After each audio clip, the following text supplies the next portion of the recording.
And the pressure's off him. Everyone wants Nadal Federer. I think that's going to help him here. Djokovic leads off. Wow. How's that for a return? That's just like opening the door. It's me, and whack, they slap you in the face. Hello. You didn't say please, Mr. Djokovic. He's felt so much pressure the last couple of years to try to improve upon that #3 ranking, to win more majors after he won the Australian.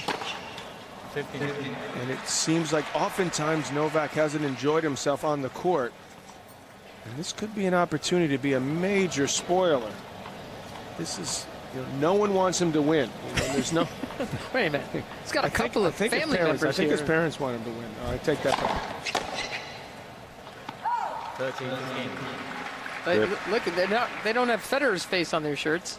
Serjan, the father, with the likeness of his son, and Diana, the mother. As Novak has said, I wouldn't wear the shirt, but he is my father. He can wear anything he wants.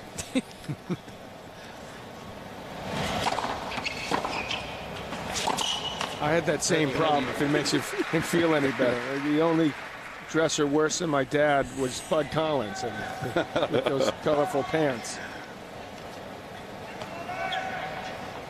It's okay to be proud. You've earned that.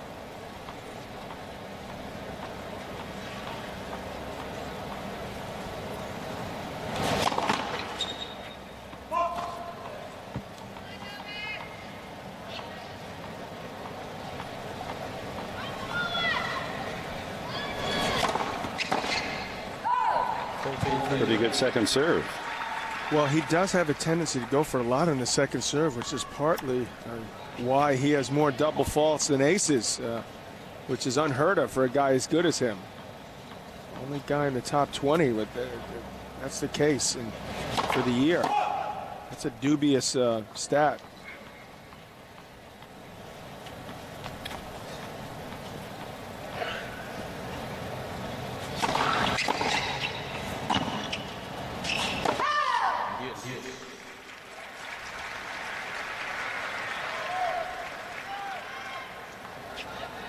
Or even worse, top 50. He's had 21, John. 21 doubles. He's hit, and that's with 70% of his first serves in play. He's going for consistency over power, but he's still double faulting. And he slices that ace at 121. Well, he used to be a weapon, that serve. Very dependable. Won him a lot of points. He tinkered with it a bit, I think, because he was getting frustrated that he couldn't get by the likes of Nadal Federer. And it's caused problems. Bit of a hitch in his backswing, and it seems like he's doing better the last couple months with it. Djokovic has lost to Roger Federer the last 3 years here at the Open. 2007, it was the championship final, 3 close sets, but the championship to Federer. The next year to the semifinals, again it was Federer in 4 sets, and last year semifinals, Federer again, 7-6, 7-5, 7-5. So the sets have been competitive, and Djokovic in that final, remember, had 4 set points in a tiebreak and couldn't convert them. So let's see how he manages today against Roger Federer.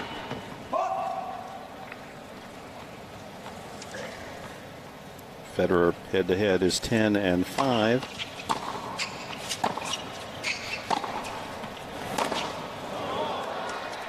Djokovic did beat him in a major on hardcourts that year he won the Australian. He beat him in the semis.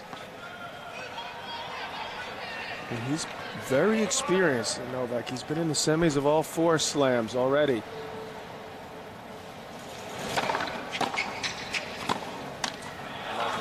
They last met in Toronto before this U.S. Open, and Federer won in 3 sets, 7-5 in the third. He was very close, Djokovic, to winning that match after he was way, way down. A 6-1, 3-0, I believe. He came back to make that quite close. While he's quite serves a problem. There's Paul Annacone, who's recently been hired by Roger to work with him. Djokovic gets a lot of balls back off the return. He's one of the best in the business at getting himself into a point off that first and second serve.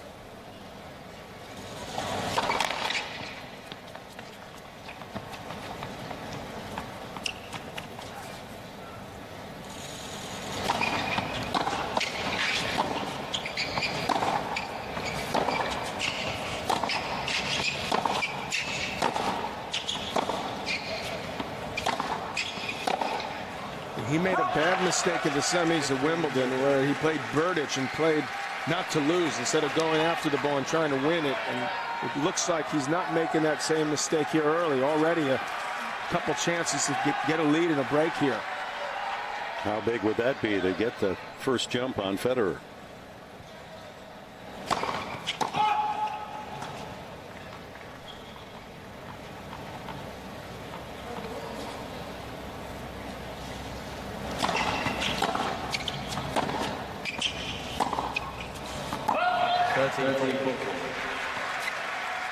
Another break chance.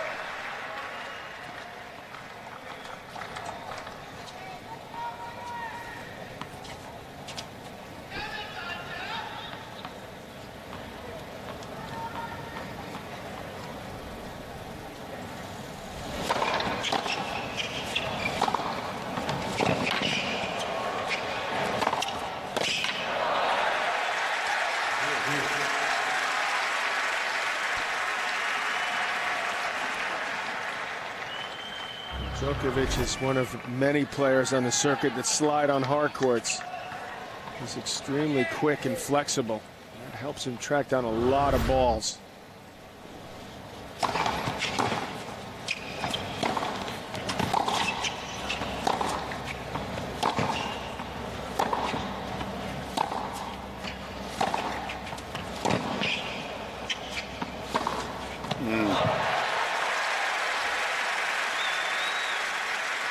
So precise. There's Djokovic. He's playing some pretty nice defense, but he's got to get that ball even deeper against Federer, who's got this uncanny ability to find angles.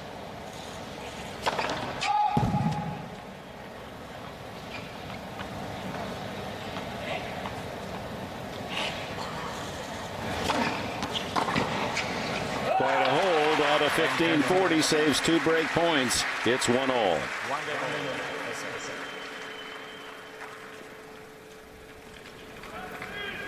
Wife Mirka and father down on the lower left in the red cap.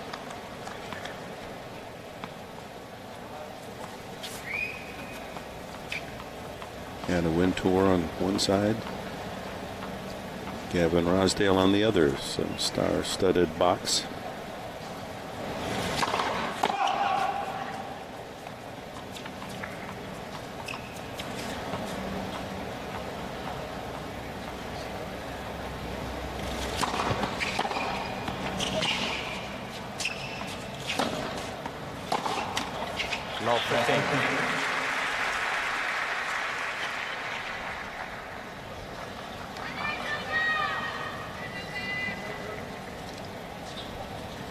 In the last year, the rap against Federer's game has been his return of serve and all the break points that have gone begging for him. But boy, he's returned better here.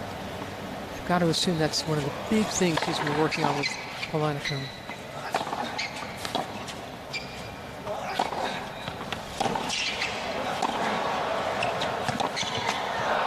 He's only 2 guys had better return percentages than he. And they're both out, Andy Murray and Juan Carlos Ferrero. And by the way, Djokovic is right behind Roger Federer in winning return games.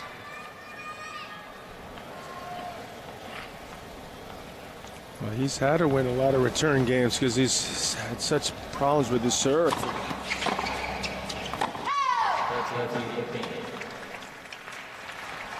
Clearly, the more settled, and he's starting to find his confidence again with that shot, which will be key here. So important for him. Be able to serve well.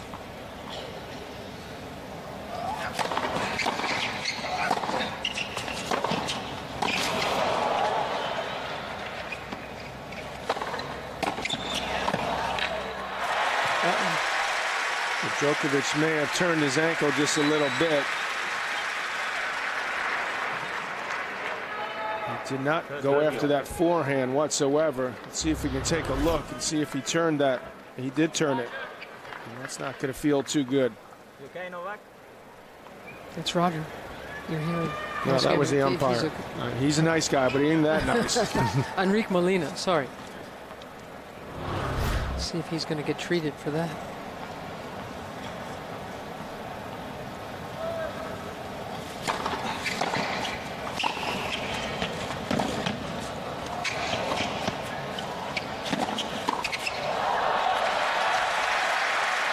Well, the defense of Federer earns a break point.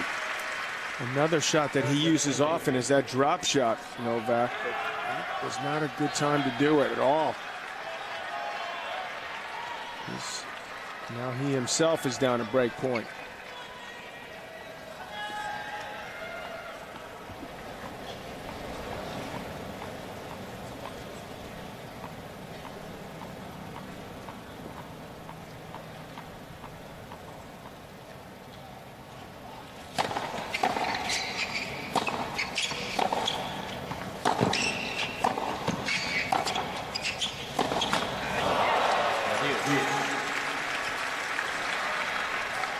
It's tough to breathe or feel like you have any time at all against Federer. He's just so quick to move in on you.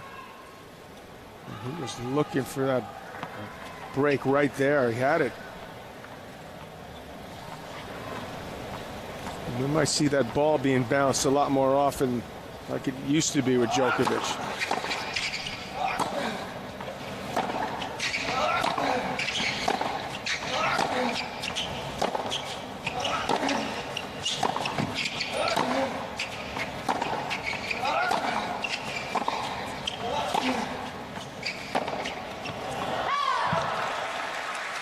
He's got to win a lot of those type of exchanges, and I think he's capable of doing it. He's extremely quick back there, Djokovic. And he's had problems with his breathing, and when it was humid, particularly hot and humid the first few days of the event, he was down and out. But for him now, this is the perfect conditions to play Federer. No humidity, not particularly hot, but the ball's still going to move through the air.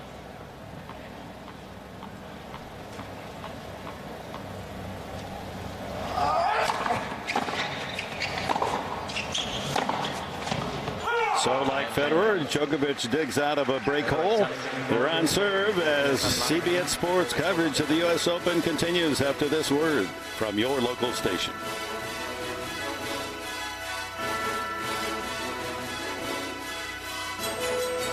There was a challenge, but the ball was clearly out. Score is 2-1 on serve, opening set. And CBS Sports coverage of the U.S. Open is brought to you in 3D, powered by Panasonic, where available. And there's our 3D truck. See all of them in there with their 3D glasses. There's Ken Agard. Our two announcers, Katrina Adams, former player, and Justin Gimelstob, they're watching this match off a monitor. They're watching the 3D screen. They're not even like looking out the old window and see yourself in 3D. That'd be a little scary, wouldn't it? Roger Federer quickly ahead 30-love in this game. 1-2.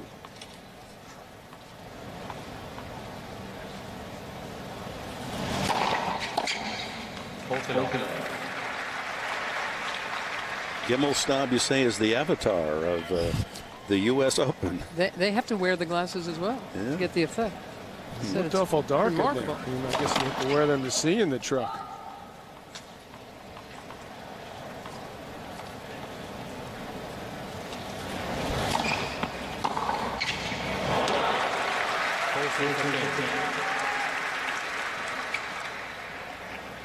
Well, that's a key shot for Djokovic as well, because Roger likes to kick that serve out on the ad court, and he's got to take it early so he doesn't get pushed off the court. And he's, again, that's a shot he hits very well.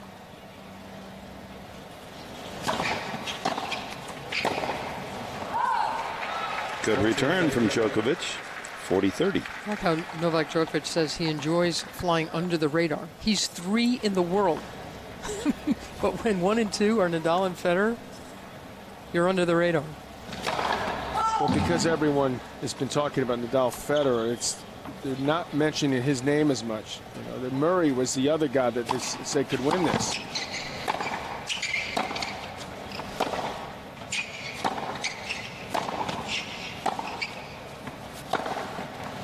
Even at Wimbledon, he was the guy that was considered the guy that should have won in the semis, as well as done better in the French. Let's take a look at our player profile presented by Prudential. Fourth straight U.S. Open semifinal for the young Serb. He's only 23. Idolized Pete Sampras, as so many did around the world. Parents own a pizzeria pancake restaurant up in the mountains where he learned this sport and learned to ski. His dad, a professional skier. They also have a major restaurant in Belgrade.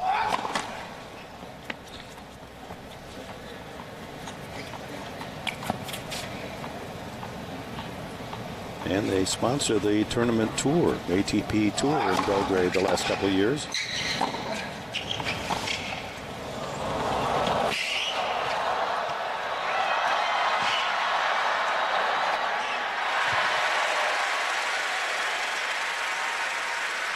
The crowd is loving that because you get an idea of how quick Djokovic is around the court.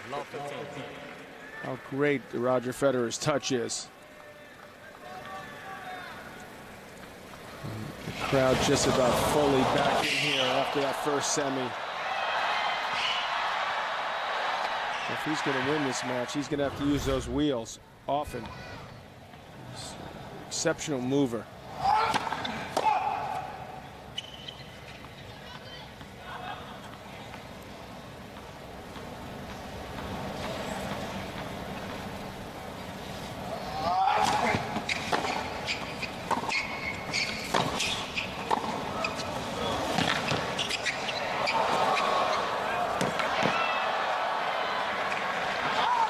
A patient play by Djokovic. Patient but smart. He's got to recognize when Roger's in trouble and move in. Be willing to do that.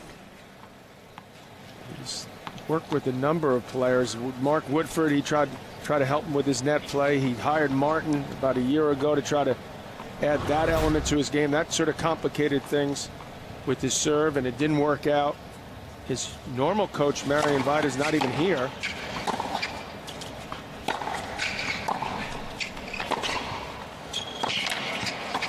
Actually, in a way, may have helped him to get, you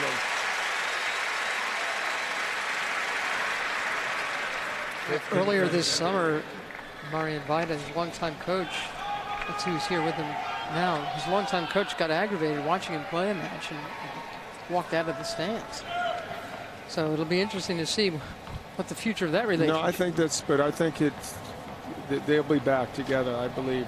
Marian's wife has been struggling with some issues. They're a long partnership. I'd be surprised if that ended. I see my pal Gordon Euling down there. That's where Djokovic is staying. He's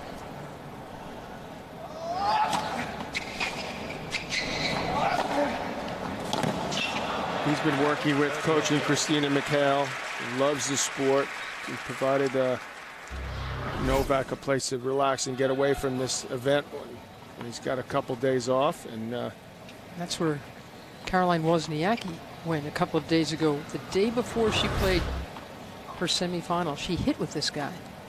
Did we find out what balls they used? I'm still convinced Caroline made a big, innocent, bonehead move by hitting with Djokovic with the balls that the men are using, which are slightly heavier than the ones that the women use at the U.S. Open. She had no feel out there last night. Yesterday, I should say. As Vera Zvonareva was the player with the cleaner game and more solid, and moved to the final tonight. So she will meet Kim Clijsters. They're on serve here in the opening set. 3-2. Djokovic, Federer, who will meet Rafael Nadal tomorrow for the U.S. Open title.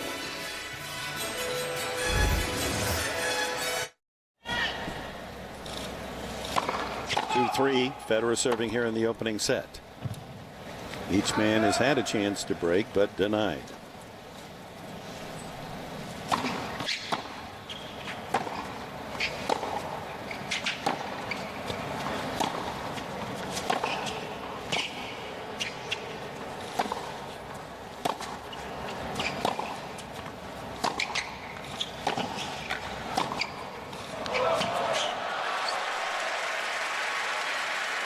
too many guys that can make Federer move back after it appeared he was going to take over the net.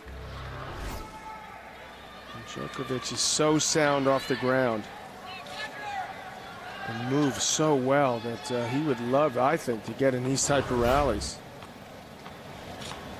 Federer, by the way, is 7 for 7 coming to the net in this opening set.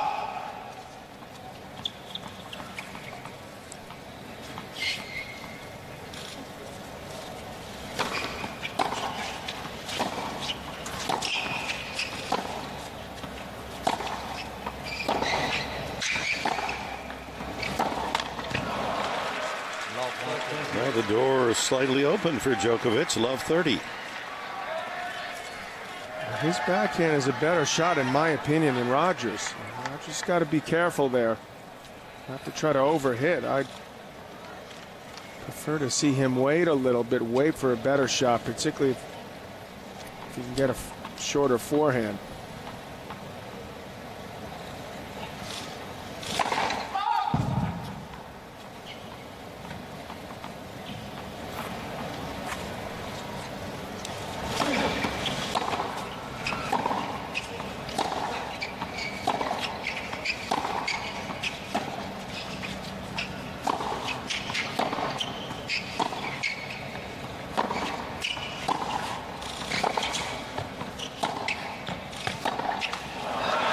Djokovic, great ball striking from the baseline. Oh, he's hitting the ball very clean, and this is as confident as I've seen him in quite a while. 3 more break chances for the 23-year-old Serb, youngest of the final 4.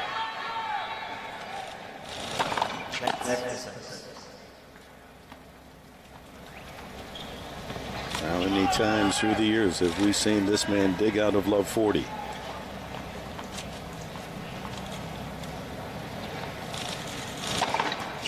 Like that, with big serves wide, 127. You can't place a ball better than he just did right there. Looked like he caught the outside of both lines.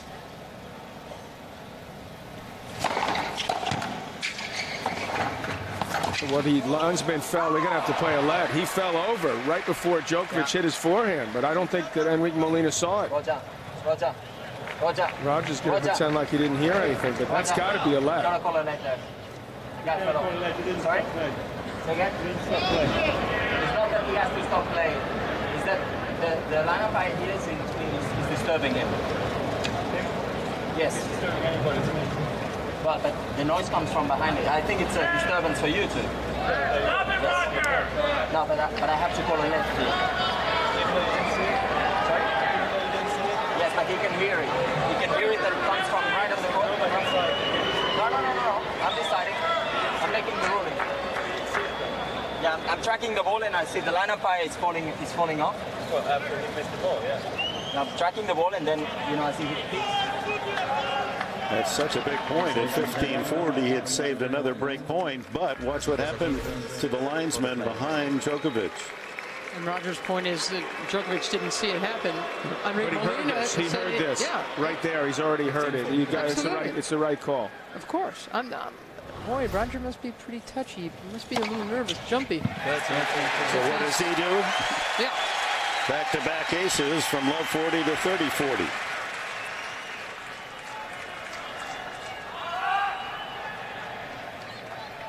I'm surprised that Roger contested that.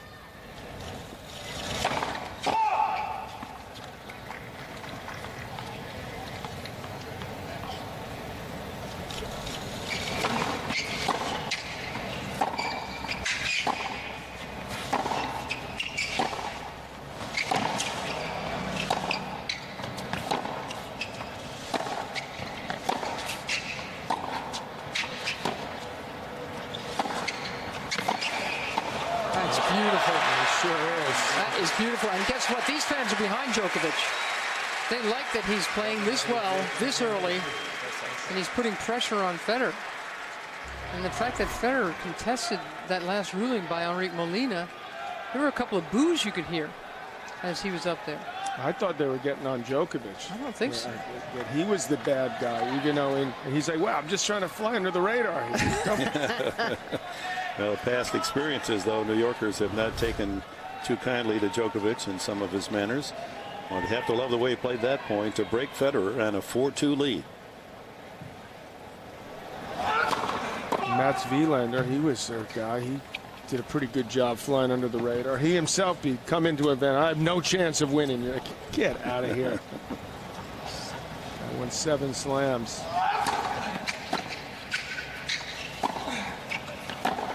And that's actually, to me, helping Djokovic right now. Because he really, we've been talking incessantly, perhaps, if in his mind, about the Federer and Nadal final. If he has a day like this serving, it's going to be mighty interesting. That was the 6th error from Federer on the backhand. Djokovic is doing a great job. Aim in there.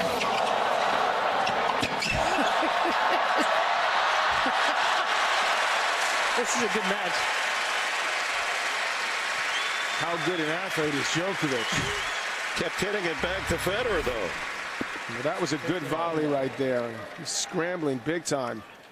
This is just amazing play by Federer. Let's be real. Most players will not be able to do what he did.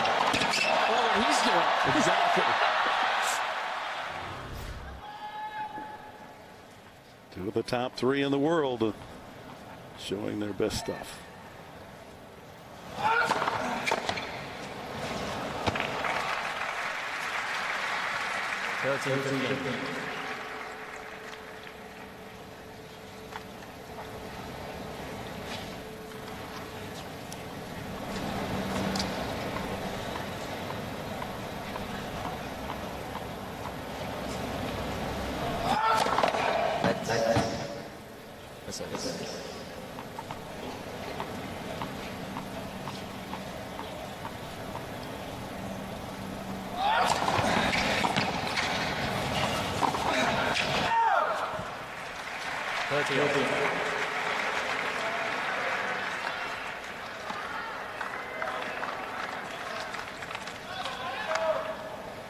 I like the fact Djokovic is really taking his time here, making sure that he is ready for each and every point. This is so key for him to get off early, get this first set under his belt.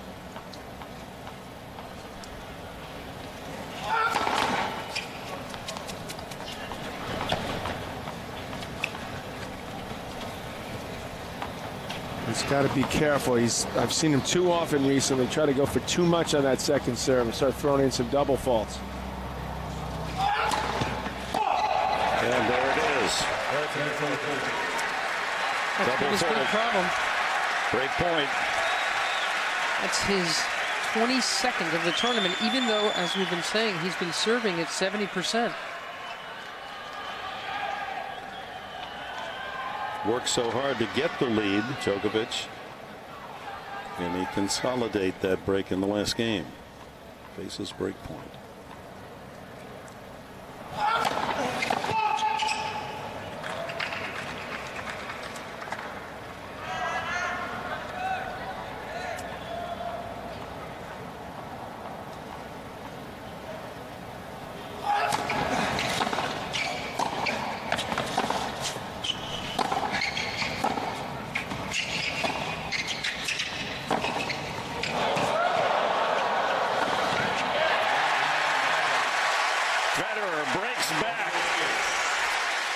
A spectacular start to this opening set, the semifinals of the Open.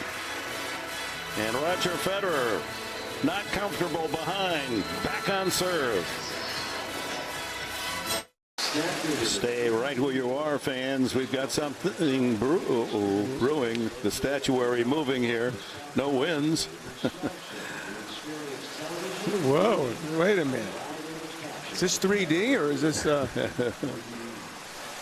Well done. Federer, 3-4.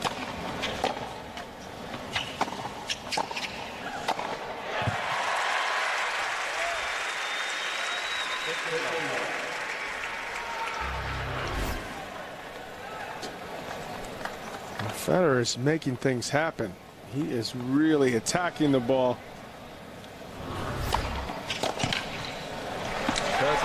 First serves in. Federer's won 10 of 11 points, but he'd been serving under 50% total here in this opening set. Picking it up here at 3-4.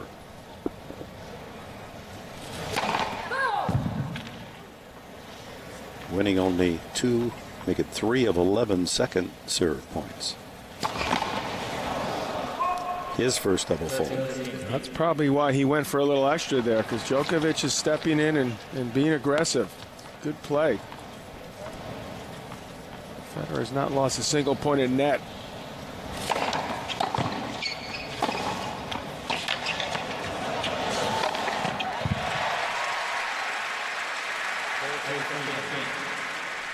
In the first semifinal match today, Rafael Nadal continues to roll along. He's in the finals. He's not lost a single set in his 6 matches to reach his first U.S. Open championship final. And you would assume this is the type of style he needs, Roger, if he were to beat a Nadal, be aggressive and attack the net. Tomorrow, the NFL on CBS returns in a big way. Many of you will see the Bengals and the Patriots, or the Colts take on the Texans. It all begins with James Brown and company on the season premiere of the NFL Today at noon Eastern, right here on CBS. Longtime tennis fan Robert Kraft, the owner of the Patriots and CEO, and his wife Myra enjoying the action here on Super Saturday, and then they'll head up to Foxborough for the Patriots Bengals tomorrow. 4-all.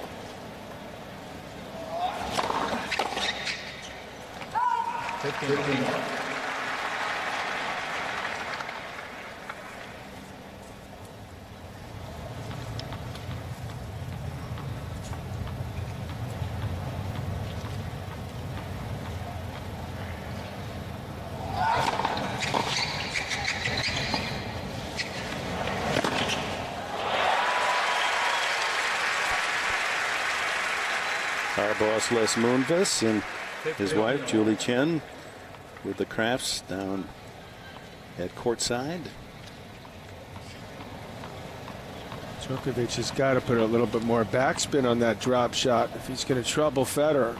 Ball's just sitting there for Roger to take a swing at. Especially early in a point, where Roger's going to have plenty of oxygen in the lungs to track that down.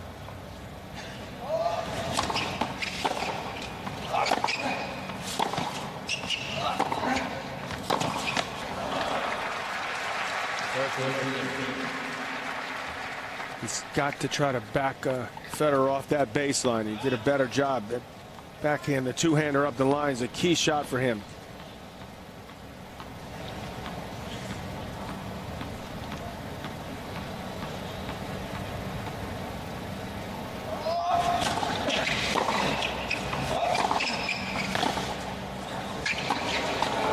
I like that play a lot, kicking that serve up high to Roger's backhand, but he's got to go after that approach. He's very tentative, unsure whether to come in or backpedal back to the baseline. That made him miss that. If you're just joining us here on Super Saturday, second men's semifinal, the first one in straight sets, Rafael Nadal over Mikhail Yuzny. 4-all, 30-all opening set. Novak Djokovic serving to Roger Federer.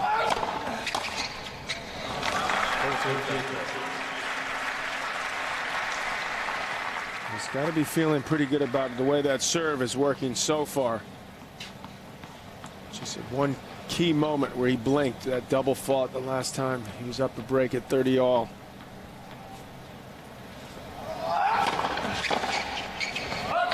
And the hold by Djokovic. 5-4 on serve, opening set. The all-time holder of major titles, Roger Federer, serving here at 4-5, and that is his third ace, and in the championships, his 77th. That's more than any other player. John Isner, who played only 3 matches, dealt 76 aces.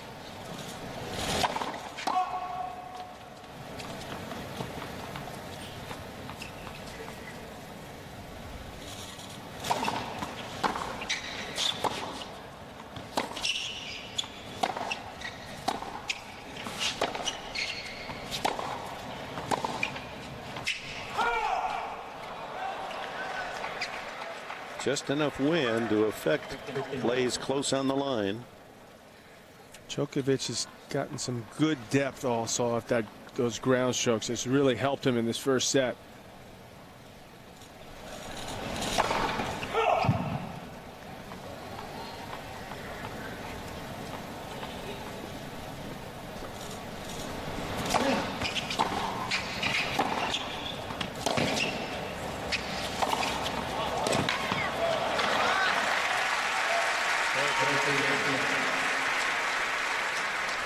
Much bigger numbers on both ends for Roger Federer. And now Djokovic has to decide if this goes to 5-all, if he's playing the right way. And it's a risky business going up against Roger. And you can do what Djokovic has done to get him to this match. Solid and consistent. And that way, the risk you're taking if you do that is that Federer's too good a player for that.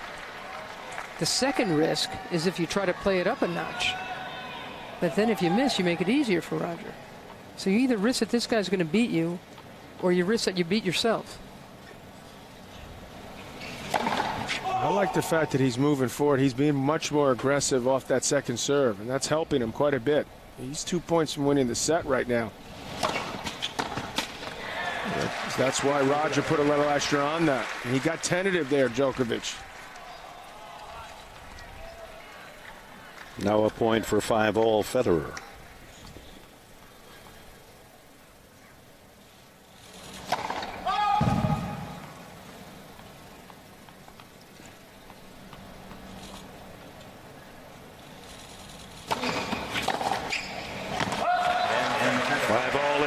CBS Swing Vision, allowing you to absorb the magic of this game. I think this guy does this better than anyone in the history of our sport, and that is not move his head at all and keep his eye on the ball until he hits that shot.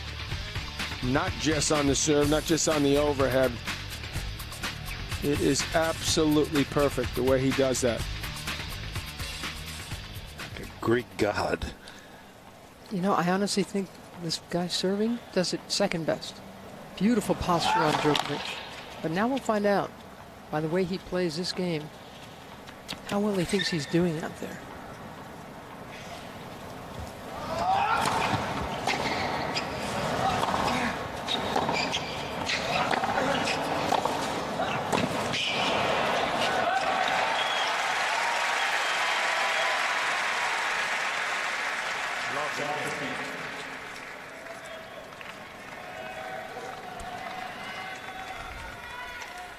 It's nice to be so young you don't really care.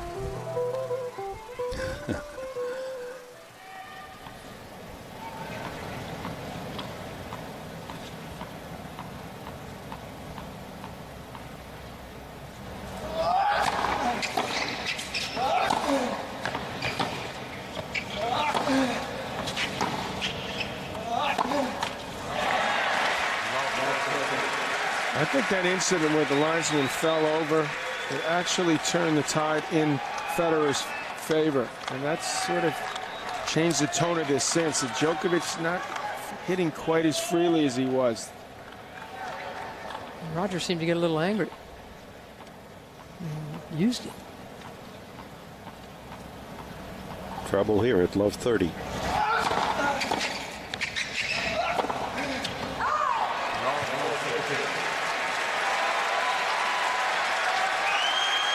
This is going to be quite depressing for Djokovic because it was a set he should have won.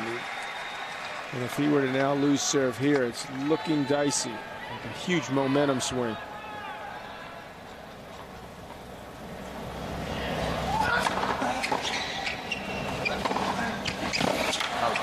Looked out. And it was called out. Enrique Molina, and Federer gets the break. Will serve for the set when we come back to New York.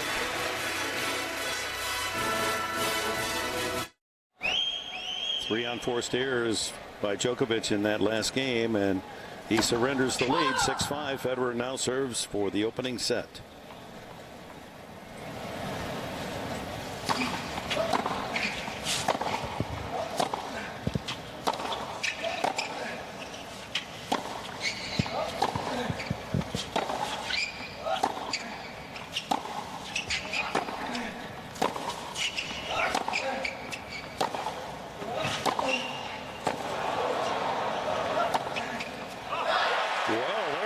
Djokovic.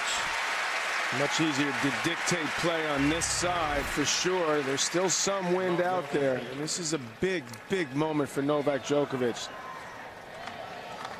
Find his way back in this first set.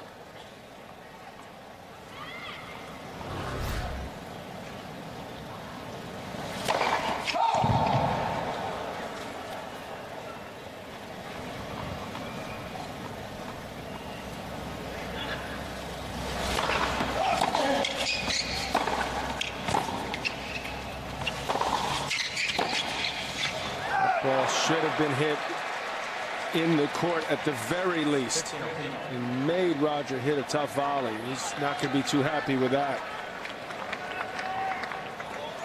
She won here the first U.S. Open, 1968.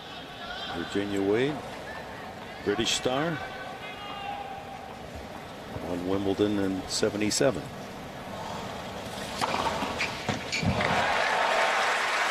Fourth ace for Federer. Places him 2 points from the set. Some of the pressure off because it's not love 30. He's not had a great set serving, but he's done it when it's mattered most. Under 50%, yet he still looks like he's about to win this set.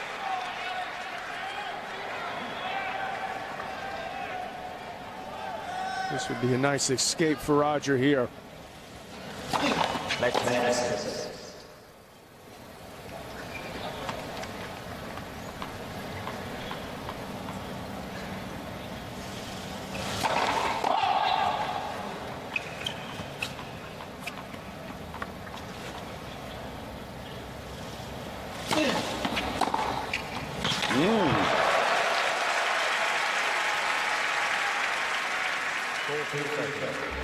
That's what helped get him the lead. And he's had a lot of chances and looks at second serves.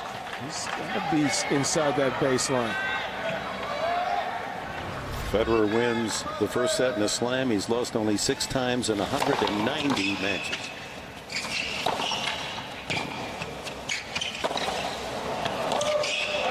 And he has the first set today. As always, close sets, but Federer prevails 7-5. 4 o'clock in the afternoon here in the East. Some pleasant music out in the plaza. Aerial coverage of the 2010 U.S. Open Tennis Championships provided by DirecTV. In the second set, 7-5 to Federer. Talked about how close their sets have been, although Federer has won the previous 3 matches. 8 of the 11 sets were either 7-5 or 7-6. Bad news for Djokovic. He won 1 of them, and Federer 7. He doesn't have a good look to him right now. He's been looking up at his parents in his box. He's shaking his head, shrugging his shoulders. And this is a really bad sign that he starts off the second set with a double. He's better keep that focus on this match. Because he'll be down pretty quickly if he doesn't.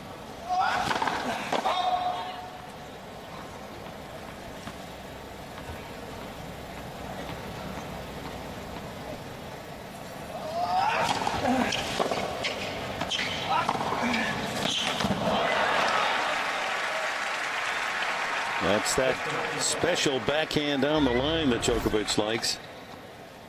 Well, this is a shot that helped him win his lone major down in Australia. And been a contender all over the world. You see Federer owning the advantage in winners solidly, 17-7. He's been consistent, Djokovic, for the last few years, but not spectacular. You know, not a lot of big wins at the majors.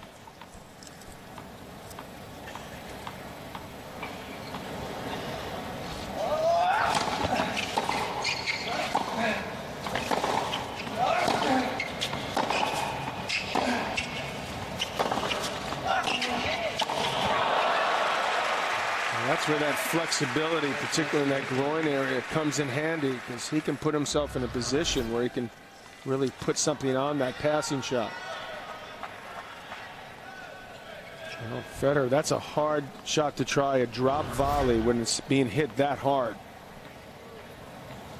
That's the first point he's lost at net.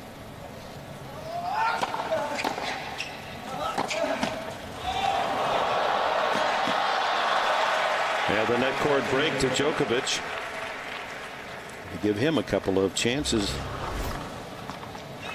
to break Federer. No, he's serving here. He's trying to get off to a lead. He's just trying to keep his head into it, Dick, right now. This would be big for him, even though it would just be a hold.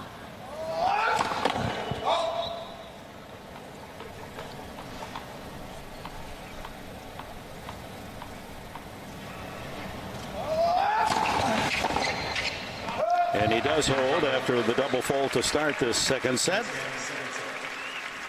And now we'll look back, powered by Panasonic 3D. Last year in the semifinal against Novak Djokovic, Federer hit the incredible shot through the legs to set up match point. And repeated it again here this year. He's very good at that.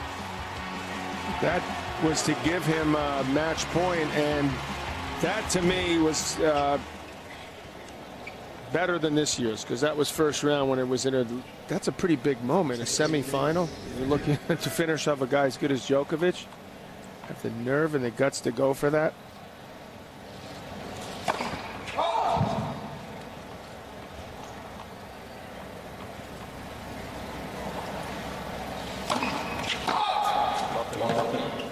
Federer double fault, his second.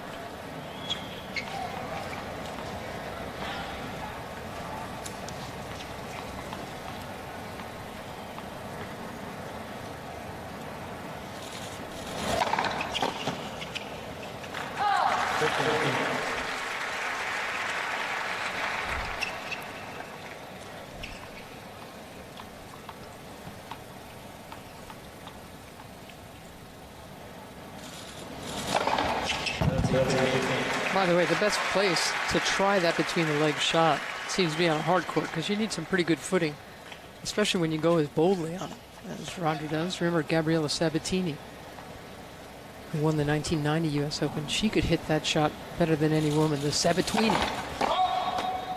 But there was a moment when Roger Federer used it poorly, made a bad decision. I'm going to give you a look at it.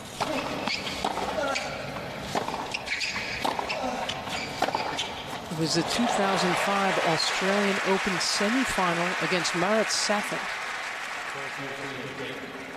And Roger Federer had match point and decided to go for it.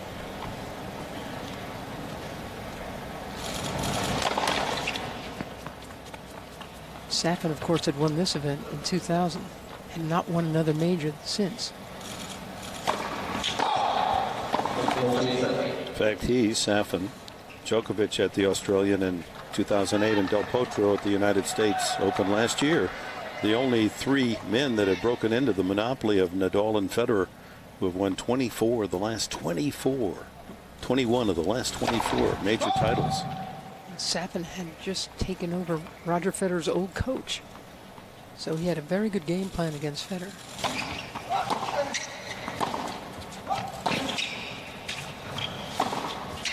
Some errors there, drawn this to deuce.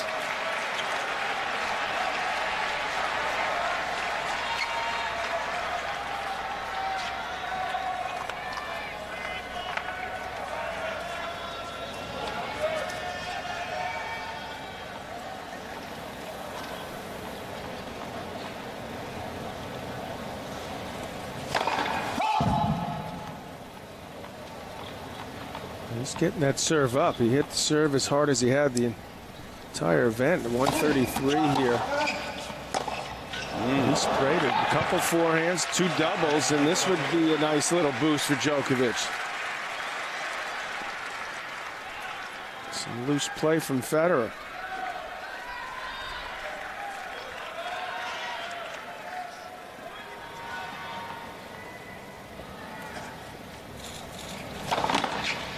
And he gets a second serve on break point.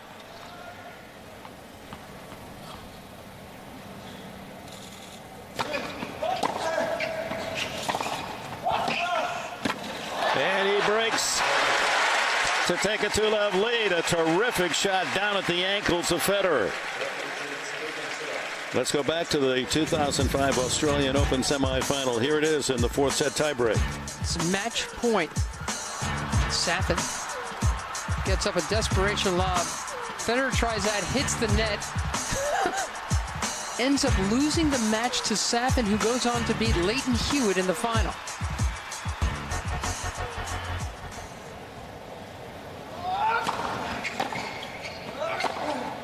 It's a risky move, especially more on the line for guys, that's for sure. But he's been willing to go back to it. That's pretty impressive considering he lost that match. Because you would think, okay, I'm never going to try that again after I blew that. Try that on match point.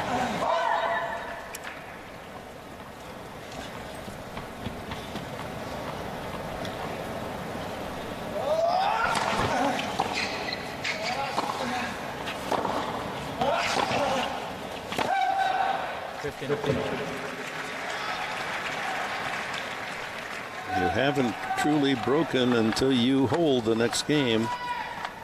Djokovic trying to secure the lead.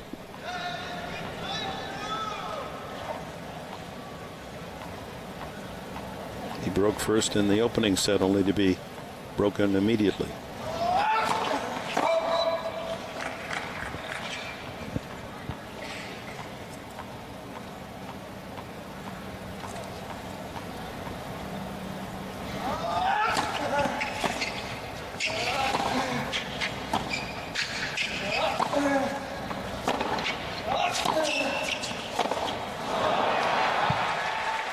Surprisingly loose play here from Federer early in the 2nd set. It's just what the doctor ordered for Djokovic.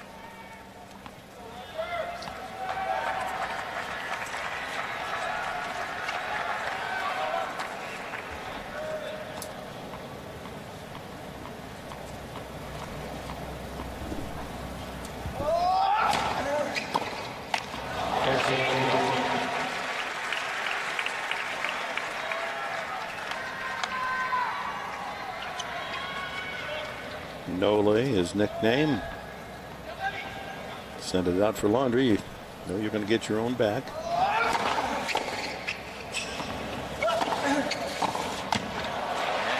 He does consolidate the lead. 3-love in the second. Federer in the first, 7-5. Precious instruments need to be strung carefully. On your mark, get set, go. Vera Zvonareva broke 4 strings in her match yesterday. The first set. It's either real windy or lousy string jobs. So.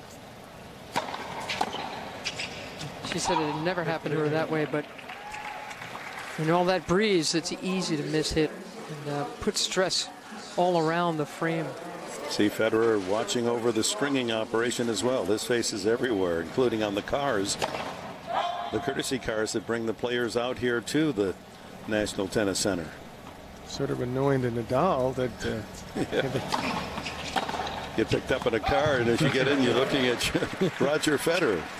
I thought I was the #1 player in the world. Well, he's there in the finals, awaiting the winner of this.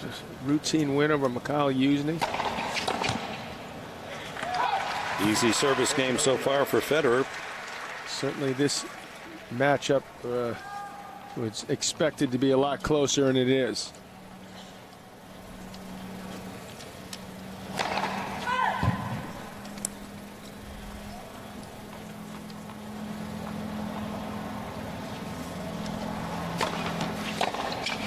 Love hold, 3-1 Djokovic. Let's go back to the first set and take a look at the Emmy Award-winning Flow Motion presented by TD Ameritrade and the movement of Djokovic. Well, I suppose the good news for Djokovic is this happens to a lot of Federer's opponents. He gets jerked around like a yo-yo. He certainly can cover some ground, but not that much. He's fought here in the second set and has the 3-1 lead.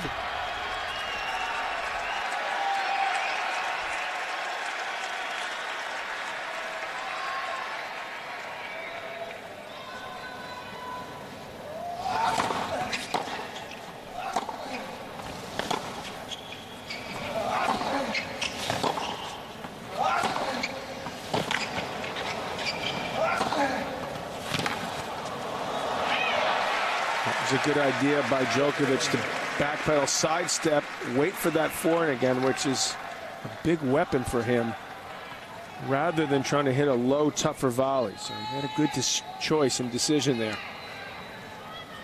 Djokovic with 17 titles won at age 23. Of course, his opponent has 16 major titles in the bank. And a total of 63 in his career. Total titles. 41 on hard court. Federer. That's it.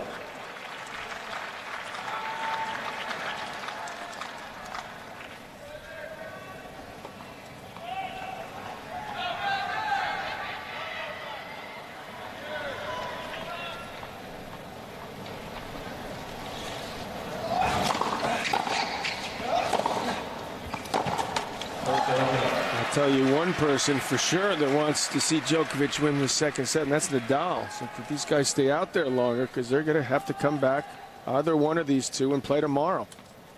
Starting time of that match will be around 4:30, 4:40 after NFL football. Of course, live here on CBS.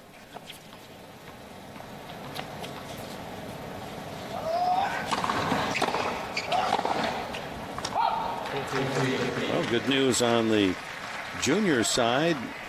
Sloane Stephens rallies from a loss in the opening set, and she's in the finals of the girls' championship.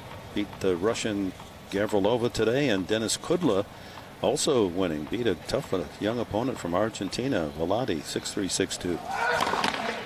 And he could play in an All-America final tomorrow.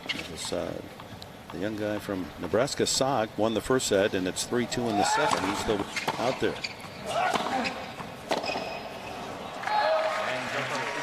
Hold by Djokovic, hanging on to the lead in the second set, 4-1.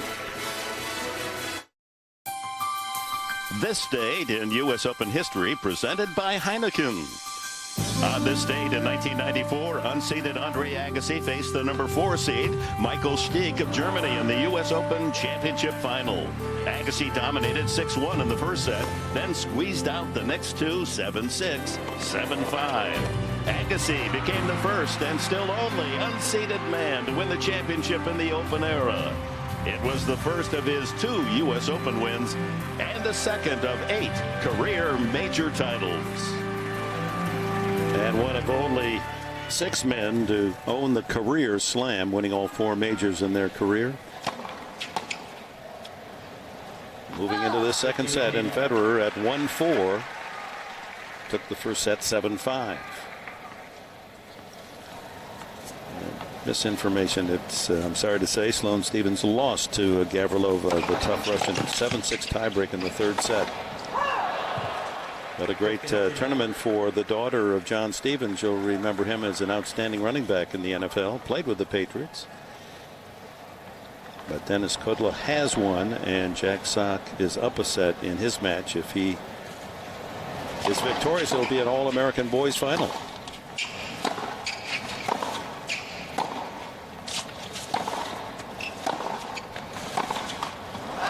This has not been a good set for Federer. You can see that when he gets his first serve in, he's winning almost all the points. So here's the problem. He's not getting that many in. And Djokovic is doing an excellent job off the second serve. And he's not being as aggressive as I would have expected. I think that will change, especially if this gets to a set all. Who isn't as aggressive? To me, Federer. He's had a lot of success. I haven't seen him try to work and come in off the Djokovic serve. He's going for, it appears too big shots, and maybe that's because Djokovic moves so well out there. He feels like under pressure to go for more.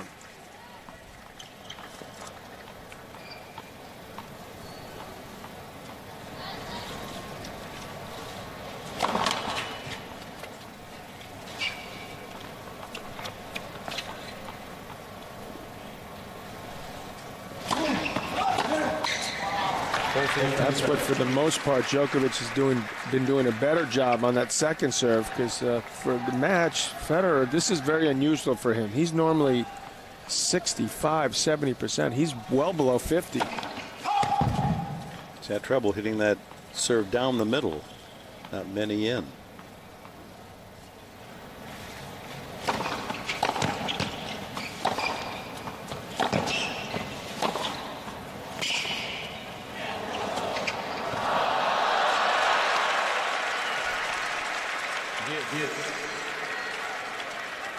Now again, he tried to really carve under that. I'm sure that is something to do with how fast Novak Djokovic covers the court.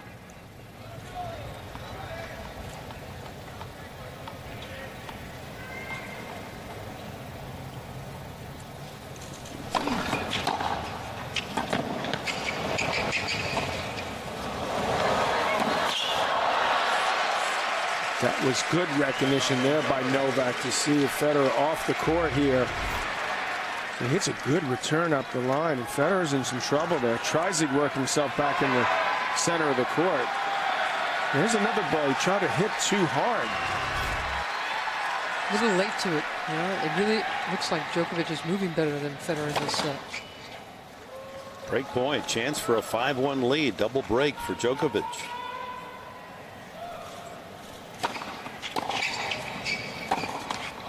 And so it is. Novak Djokovic double break lead at 5-1 here in the second. Well, you can shop at usopen.org and choose from the largest selection of official U.S. Open merchandise. IBM brings the best coverage of the U.S. Open to you online and on your mobile device. Visit usopen.org.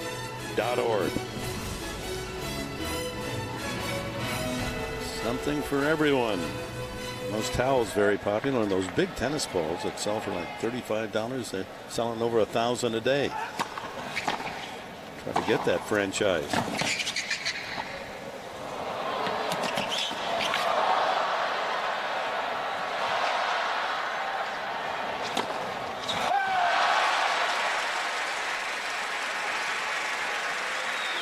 If I were Djokovic, I would keep that body language nice and positive, because he's in a spectacular position considering what happened in the first set where he was up a break. And he is moving better than Federer. He does move better than Federer, and that's gotten to Roger a little bit. He's certainly been going for too much.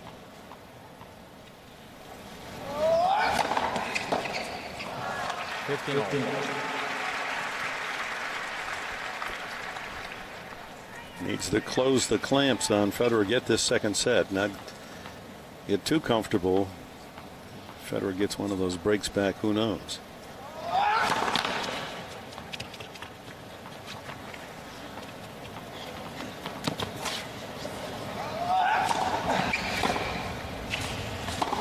It's not that Roger Federer doesn't move well around the court. He does. He's a very good, graceful mover. But this guy's spectacular. He is very quick and younger, and that should help him. He's 6 years younger than Roger.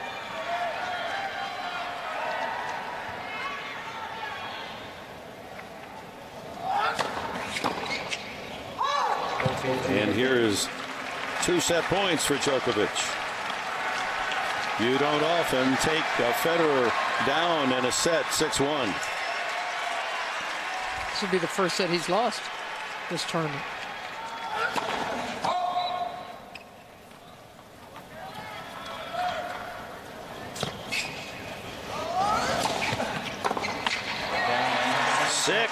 Djokovic, stunning. 1 set all. They'll play best 2 of 3 for the men's final. Aerial coverage, spectacular as it is, of the 2010 U.S. Open Tennis Championships, provided by DirecTV. We open the 3rd set, a set all. To lose a set 6-1 at the Open, you have to go back 9 years. In the 4th round, Andre Agassi took a 6-1 set off Federer.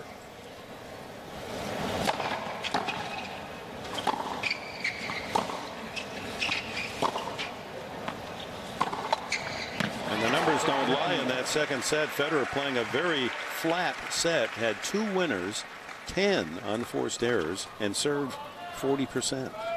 That's about as bad a set as I've seen him serve the entire year. I can't recall a time when it just slipped that badly. He certainly expect that part of his game to pick up very soon.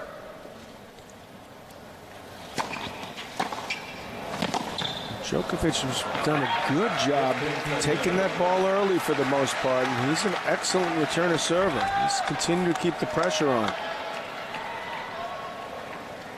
That set has to power his sense of belief.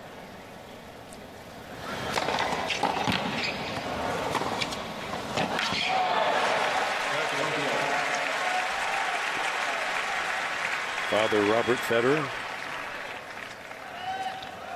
He is Swiss, married South African. Lynette.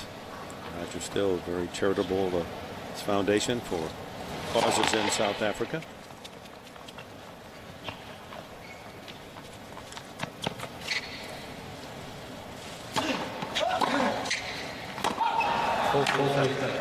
You see Djokovic tossing his racket because he realizes that was a pretty bad miss, trying to keep that momentum up.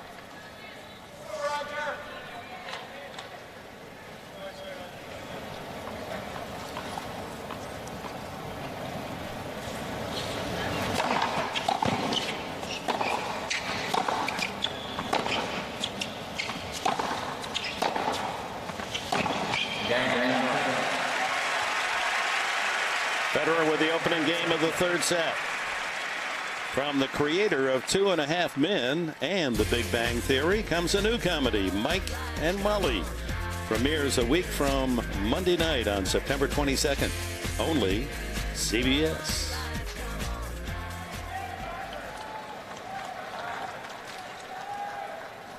Of course, CBS has been the premier network for many years now. Top rating shows. You got to believe when they have a new one, it's going to be a good one. Second semifinal here on Super Saturday. We're pleased you've joined us. Dick Enberg with Mary Carrillo and Hall of Famer John McEnroe, Mary Jo Fernandez, Bill McAtee in our studio.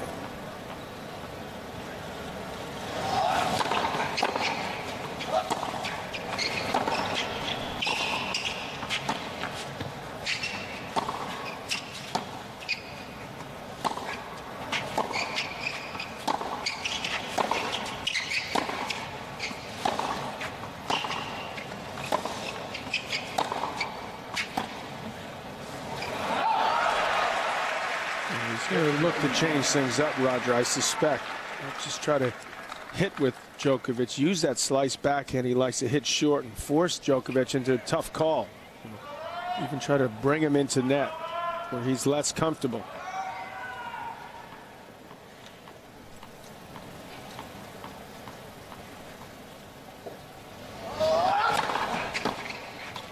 Djokovic has been solid on serve. Nothing spectacular, but this is a good sign for him. He's won some free points off it. That is key.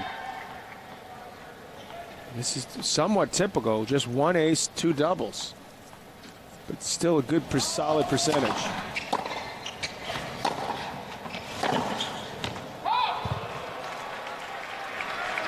And right there, recognizing the 30 love, keeping, not making many mistakes.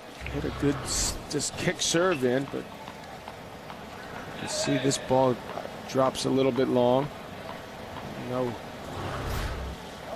review from Federer.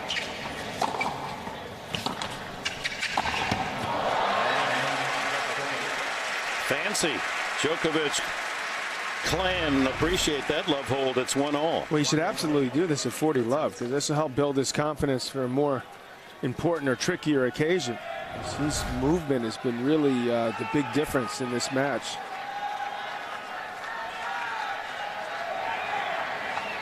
Set all 1-1. Do you figure that Roger's going to serve much, much better now in these next couple sets? 7 aces today.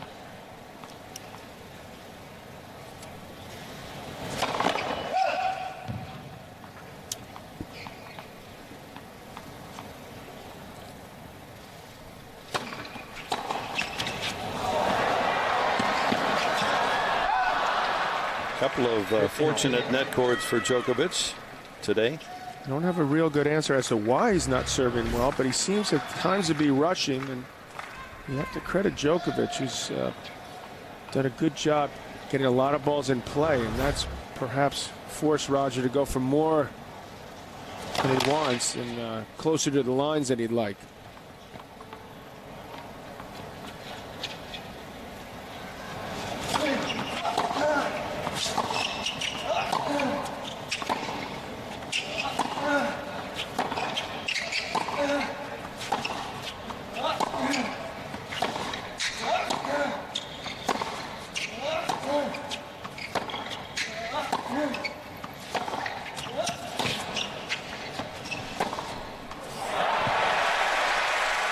That's a great all-around point.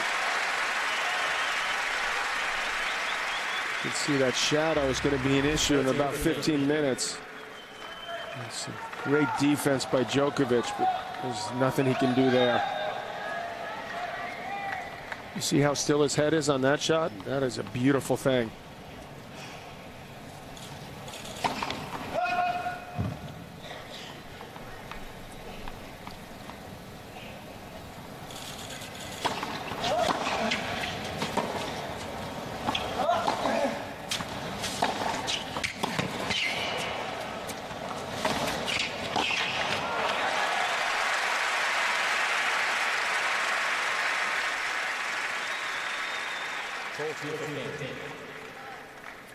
Played nearly an hour and a half. High-level tennis around two of the game's best. Federer's one negative, that first serve percentage still well under 50%.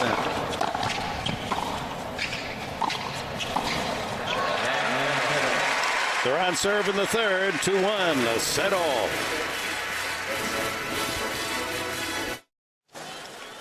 On serve in the third, a set all. This men's semifinal, the winner to meet Rafael Nadal tomorrow afternoon. Djokovic on the line.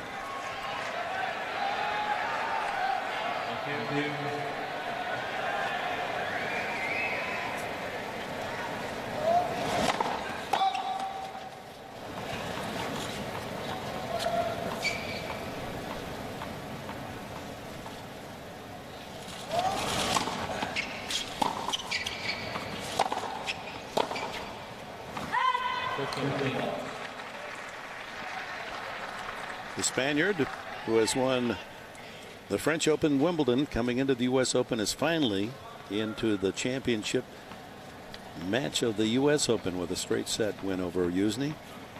2, 3, and 4.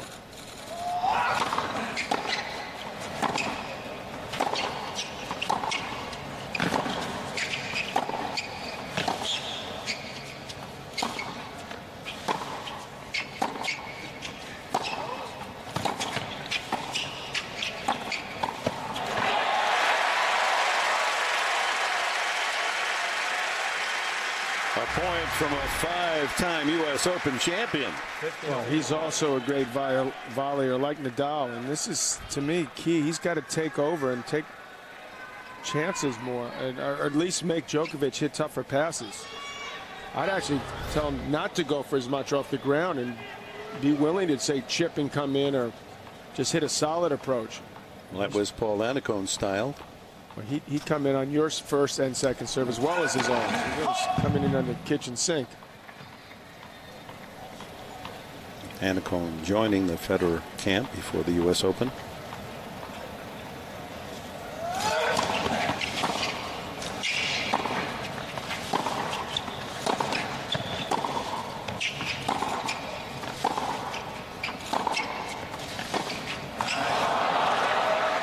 I wonder when he's going to chip a second serve and come in the way Paul liked to. I think that would be a good player. Chip it even shorter, force Djokovic in. And I think he's getting ready to try to pull that off.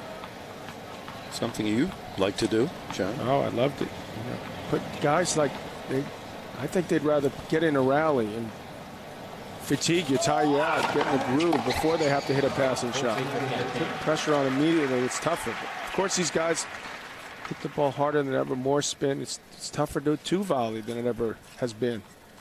Good news from outside. Jack Sock has won his match, the junior, so he'll meet Dennis Kudla for the boys' title tomorrow.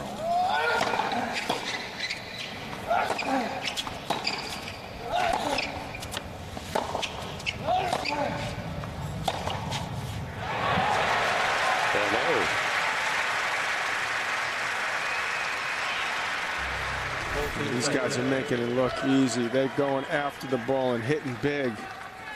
That ball sat a little short and caught the outside of the line.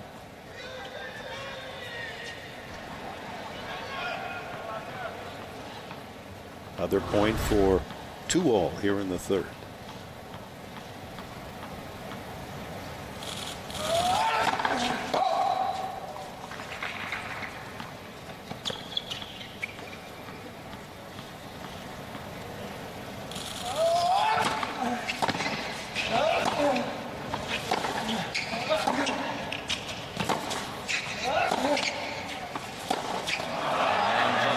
That's a great play against Federer, and making hit up high above his shoulder with that one-hander. Well, there's a surprise entry in the women's championship tonight. 7th seed Vera Zvonareva turned 26 earlier this week. Steady, belying her past of having a temper and a lot of emotions on court. She's been solid and confident, and she'll get her chance against Kim Clijsters, the defending champion, tonight at 8 o'clock live from New York. Perhaps not so surprising if you saw Wimbledon, where she got to the finals and she beat Clijsters there in the quarters. Eventually succumbed to Serena Williams in the final.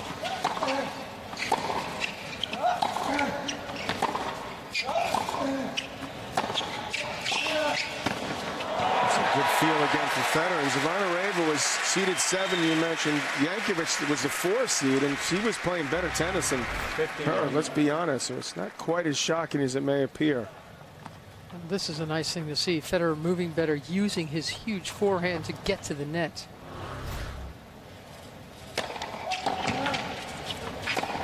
And there's another big one. I think that's the difference for him. He doesn't want to get in long exchanges with Djokovic and allow him to dictate play and use his speed from the baseline. He wants all the long rallies to go from the Djokovic serve, not his own.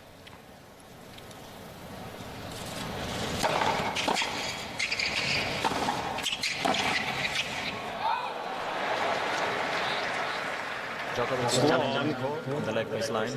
Ball was called out. Ball was called long. It looked to be a little bit long. Challenge from Djokovic. Here's the chase review. Ball stands. 40 low. Fourth it off.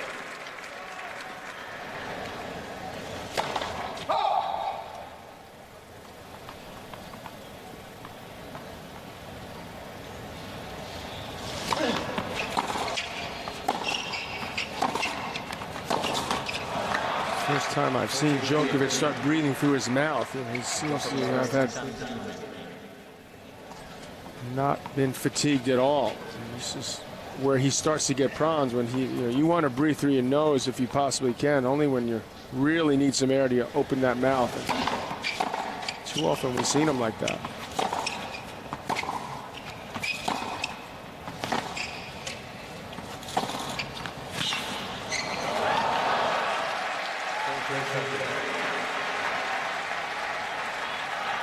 That's smart of Djokovic there to use his best shot, his forehand.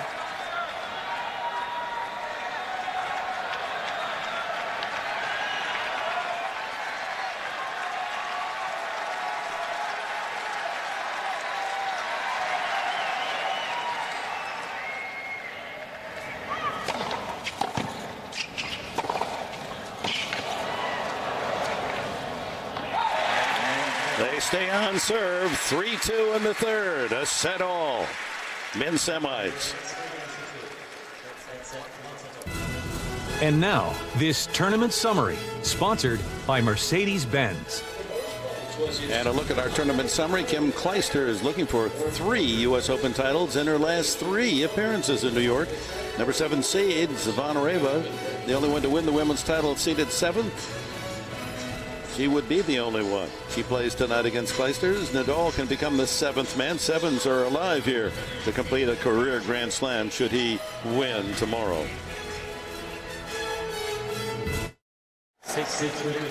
And welcome back to Arthur Ashe Stadium Court. 23,000 plus for the men's semis. Women's final tonight at 8. Clijsters and Zvonareva. Both players waiting for the crowd to settle. Middle of this third set. A set all 2-3. Djokovic on the line as you look at Mirka, Federer.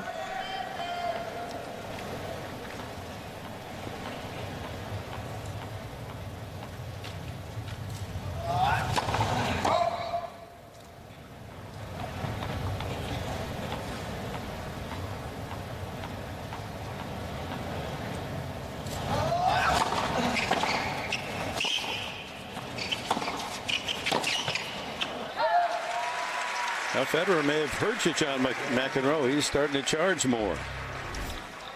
This is strange to see Djokovic, who's right in the middle of this, looking so negative there as they change sides.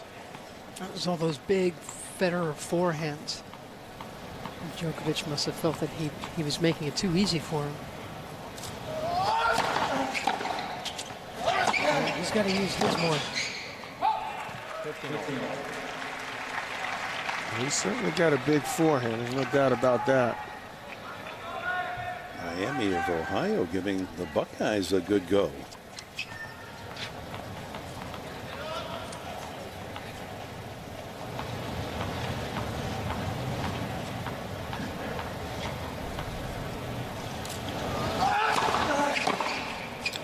Sorry, I thought that was Miami of Ohio. Miami of Florida against Ohio State. Oh, how about those hands? That's good effort. That's a really good effort because Federer had hit this first passing shot right at the shoestrings there, and then he decides to go right after him, just locked it back, put his racket out. He wasn't hit that cleanly, but he doesn't care. He got the desired result. If it had been cleaner, it probably would have been easier for Federer to hit. It's amazing how that works out sometimes. It's just, yeah. That's what we were talking about yesterday. You know, don't play so poorly, you'd throw my game off. That's right.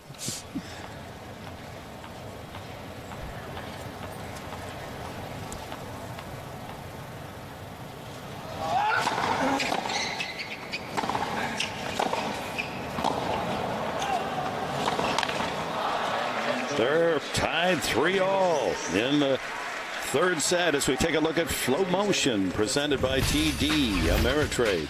Talking about Roger Federer's forehand, when Djokovic is using his well, he keeps Federer from the center of the court. He can dictate using his very best shot.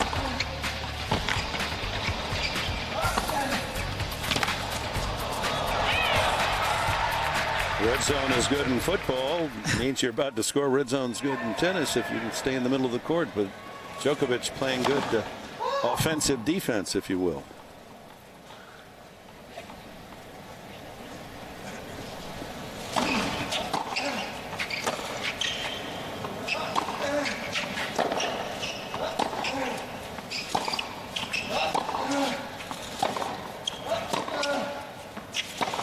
He's played a very, very smart match. He's served solidly.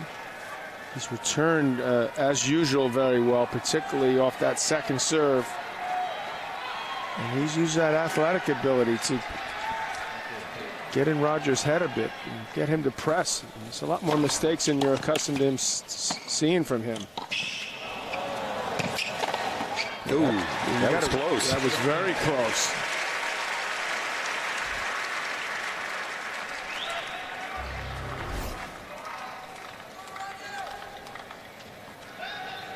This is all you can ask for if you're Djokovic. That was a good lob. Very well handled by Roger Federer.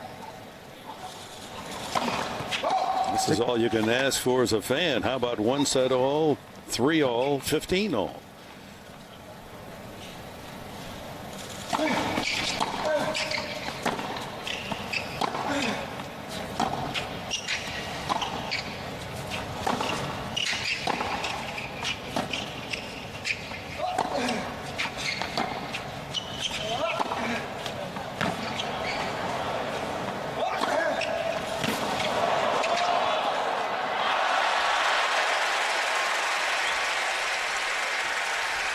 And Nadal's loving this because he's sitting there with a straight set win.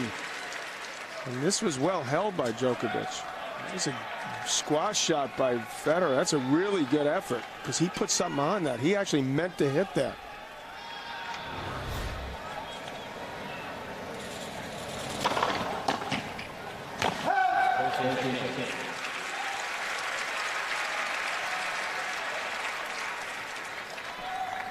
No break points this set.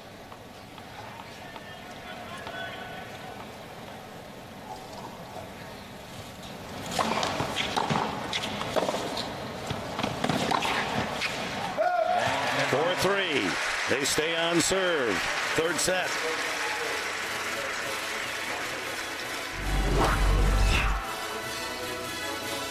Beautiful day, Flushing Meadows.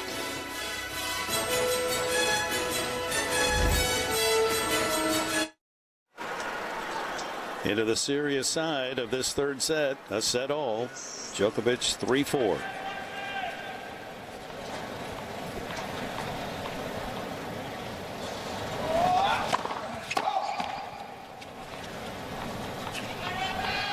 Shadows now almost completely covering the court.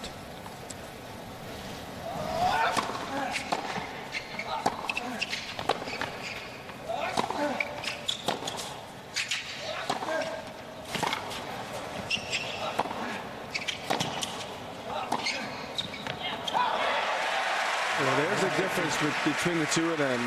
That ball 2 shots earlier, Federer would have come in on. Djokovic backed off and it cost him the point. Not quite as confident as Roger Federer up there at net.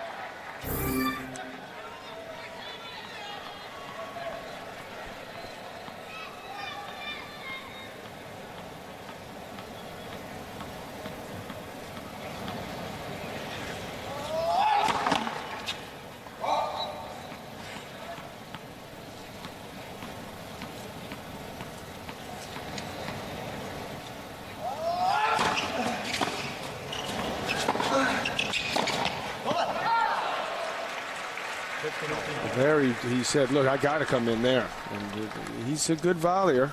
As long as he continues to make Federer hit tough passes, he should continue to do that. This critical juncture, a set all 3-4. Make him beat you with some spectacular shots. Instead of playing too much defense and letting Roger dictate play. His second ace of the match. That's his biggest serve of the day, 125.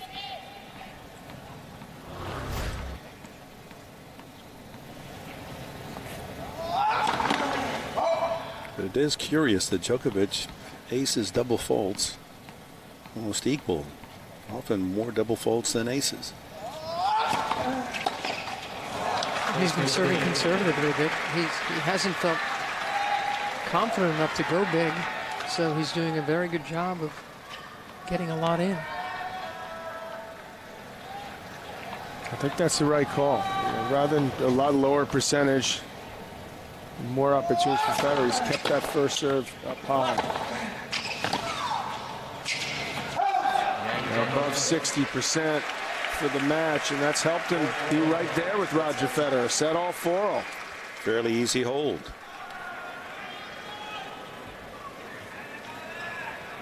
And one thing that's pretty clear is that his movement has been really, really good. And that's helped him make this match so close. It's not been, and the conditions are not particularly hot. It's a great day to play. Now with that shadow almost over there, that's going to help the players. That might have been one of the last balls that came out of the sun, not return into the shade, and he badly mishit that. It's a huge difference for Rogers. Not gotten it going.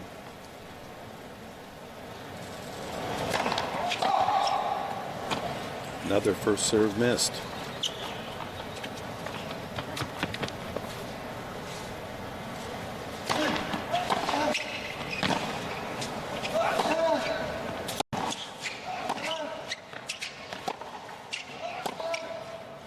There's another shot I think he should have come in on. He backed off. He lost him the point. He was in a winning position.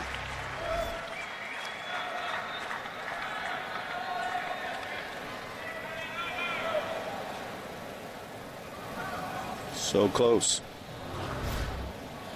15-all. You certainly don't see Roger Federer hesitate with that short ball.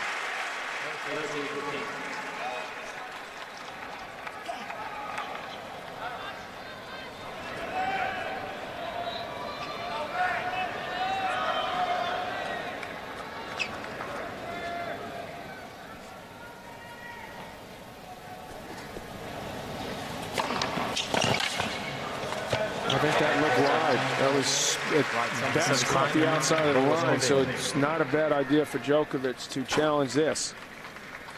Enrique Molina's called for the challenge review. Chase review. Just out. Second service.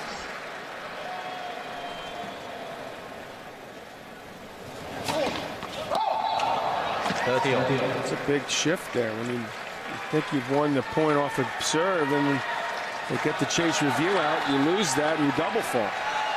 Fourth double fall for Federer. 7 aces. 30-all.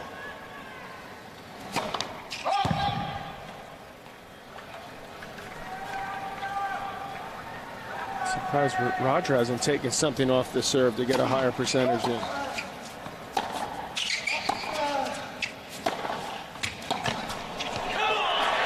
Come on, says Federer.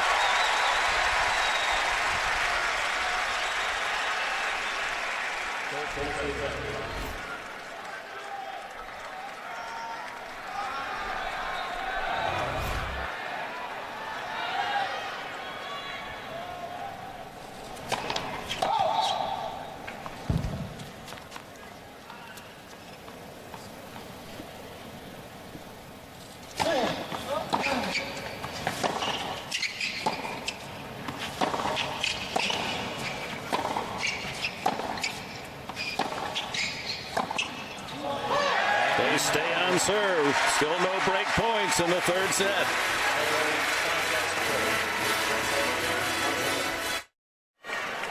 Frustration of Novak Djokovic.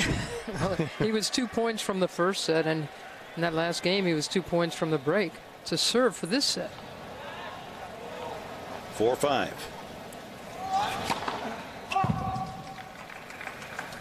Now tomorrow, about this time, the championship final will be a couple, 3 games into the opening set. Hope you'll be with us right after NFL football. Djokovic has left the hat in his bag.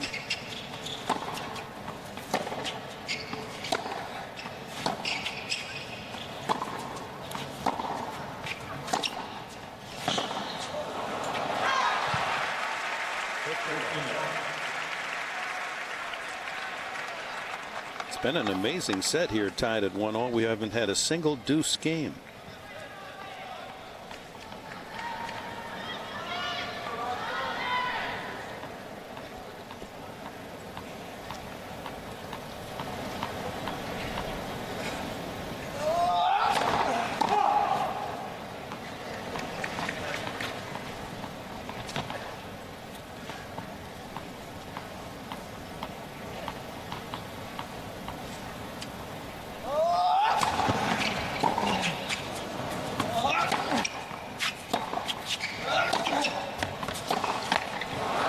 Surprised to see Roger back off. He's done that a couple times in this match. Go way farther back to return that serve. Trying to give Djokovic a different look. I don't think that's his play.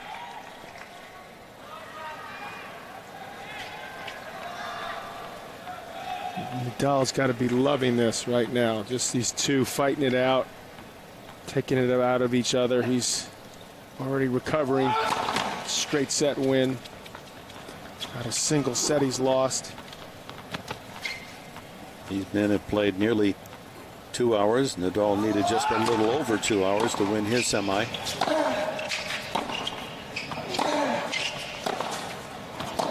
This has been a lot tougher. These guys play at a quicker pace than Nadal, so that's misleading. That's like an hour and a half for these guys. Well, they still have at least one more set after this one. He has corrected himself. That call was corrected. They got to play a let now. He corrected himself. 30 love. So 30 love first serve. Djokovic a little lucky there because that ball skidded off the line, and that may have caused a miss more than the call, but he gets to play this point over. Some good defense there from Djokovic. They've both been able to take that ball on the baseline and half volley it and back with some serious action. Absolutely. It's well done by Djokovic.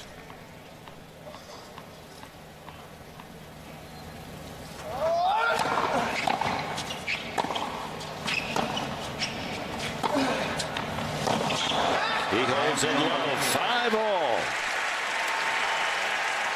This is getting tense. So much on the line. The winner to the final tomorrow against Rafael Nadal. 1 set all, 5-all in the third.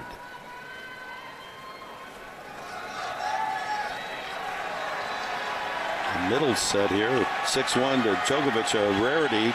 Federer's not lost a 6-1 set at the Open in like 8 years. But typical of their play at the Open, 7-5, 7-6. One almost can expect.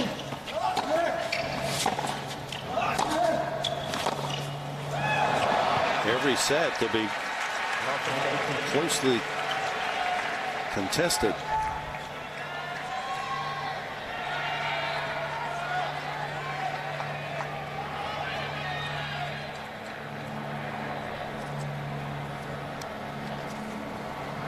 Normally hear planes overhead here. Causes a minor distraction for Federer. Djokovic, once he's gotten into the point, his athleticism, his quickness is certainly caused Roger Federer to be edgy out there.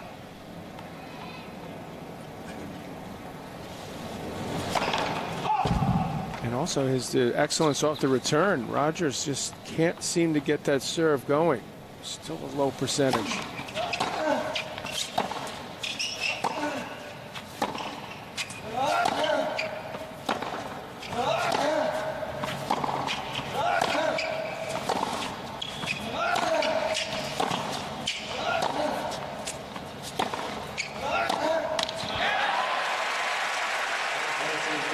He's beating himself up. He's going to hurt himself soon. Djokovic just can't keep his cool. That's a ball he shouldn't miss, obviously. He's going to have a headache. Do a use knee and lacerate your head, as he did a year or two ago.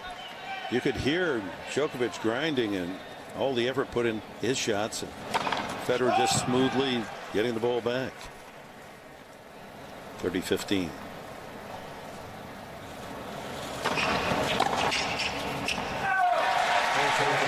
They played 2 hours.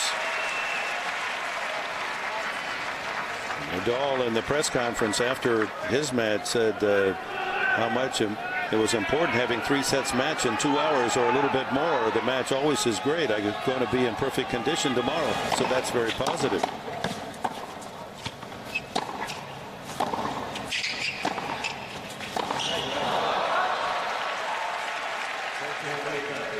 Interestingly, you're seeing more balls being mishit by Roger Federer when conditions are actually better than they've been probably the whole tournament.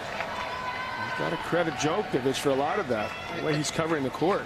After that first set, Djokovic has relaxed. He's playing with so much less pressure than Federer. Federer holds. It'll be Djokovic serving for a tiebreak when we come back.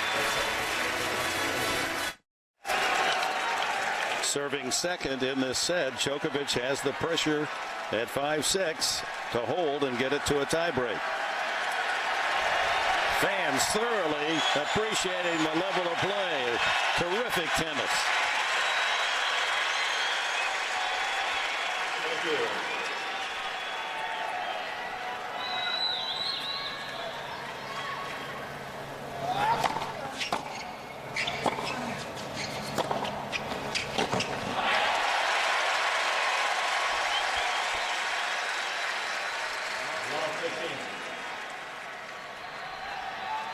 He's so quick to jump on that ball. When he finds an angle like that, it's almost impossible for Djokovic to do anything with it.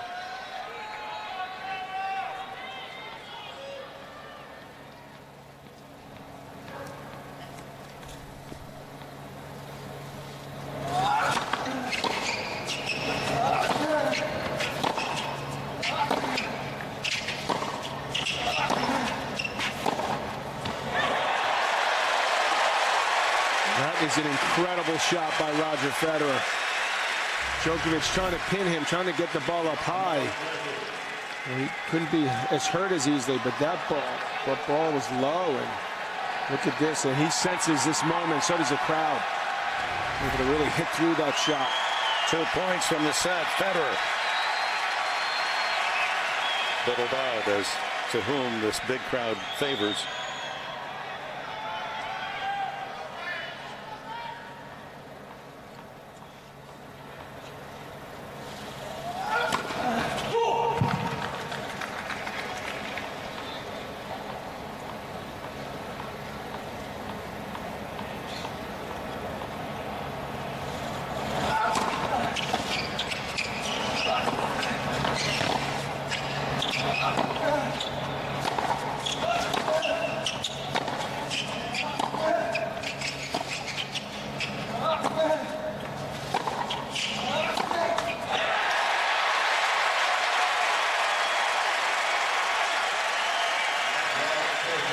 It all started early in that point.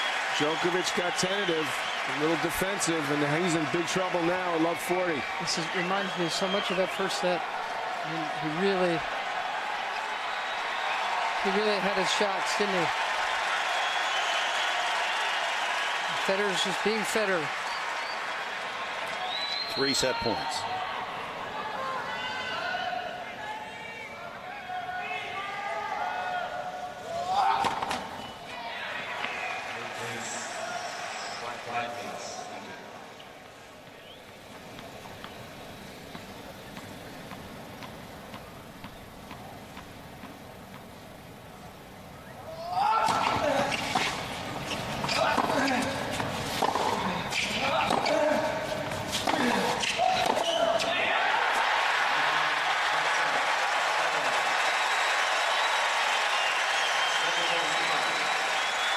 Last 9 points for Federer.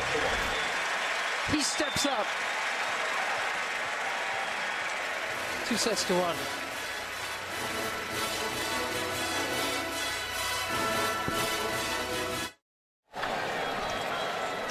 Sun falling lower on this Saturday afternoon. Some of the fans still enjoying the splash of sunlight. And Roger Federer enjoying the fact that he's taken 2 7-5 sets from Djokovic and leads 2-1. Fell apart at 5-6 for Djokovic, broken at love. Unnerved by the enthusiasm of the crowd and them rallying behind Federer. A very weak game for him. It's got to be mighty disappointing. It's the first set, same type of thing, and it happened. He was up a break there.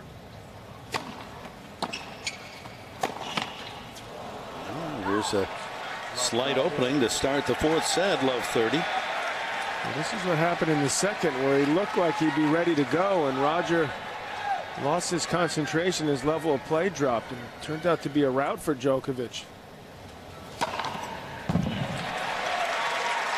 Ace number 8.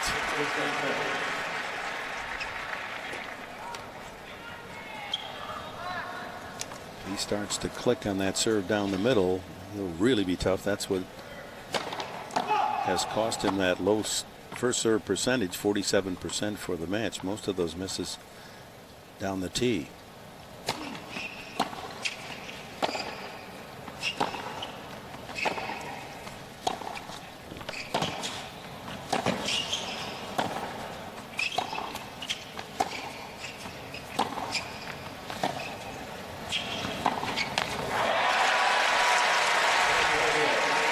Again, the hesitation for Novak Djokovic about moving forward. He's hitting that slice backhand and pulling back. It's just when push comes to shove, he doesn't really want to come into net.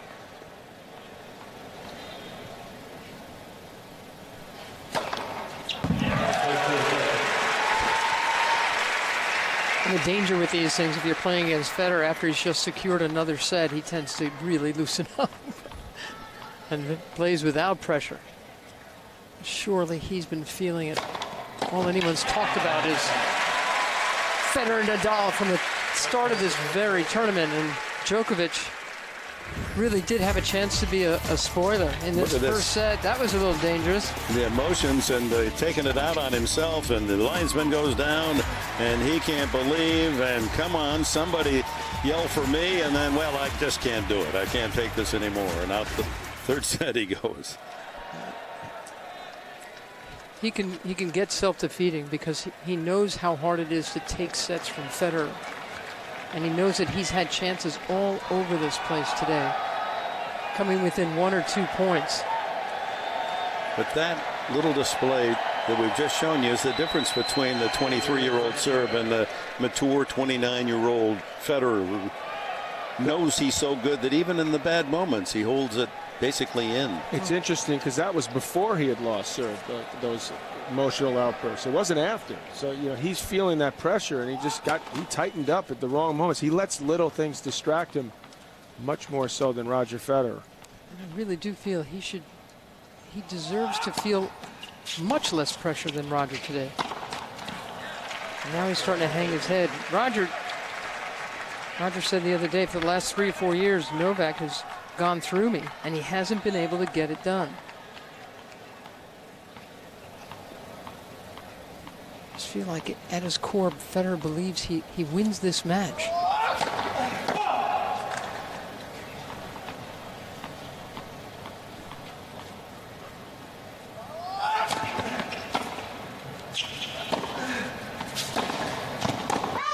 He's just not quite as complete a player as Federer. Has more options, and mentally has kept himself together on such a consistent basis. So that makes him a believer in these moments. And Djokovic doesn't have that same thing to fall back on. He does have the fact that he's an incredible athlete. And he's moving exceptionally well, and it's not that hot. The sun's gone, so there's no real excuses for him.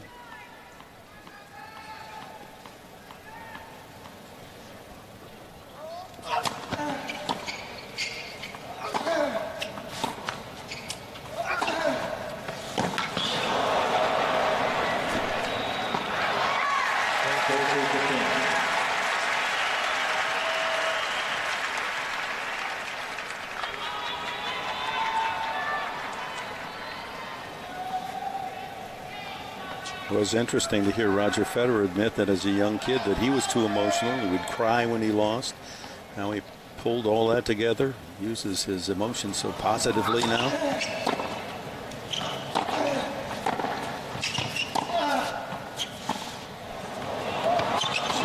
Well, he still cries a bit when he loses, but he's won so much it doesn't happen very often. He cries when he wins. Yeah, well, that's it's good to see, actually, that he cares so deeply.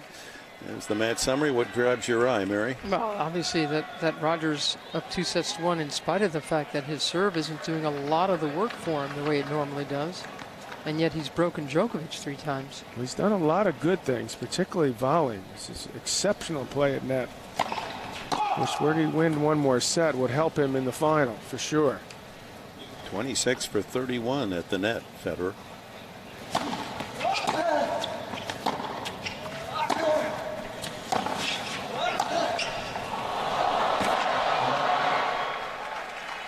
Sometimes those mishits benefit you. That ball was short unexpectedly. Got Djokovic the point. I think he should walk around with more positive attitude. Mary, you're absolutely right. The pressure's not on him. It's been quite a while since that's been the case. And he still seems to be fighting those inner demons.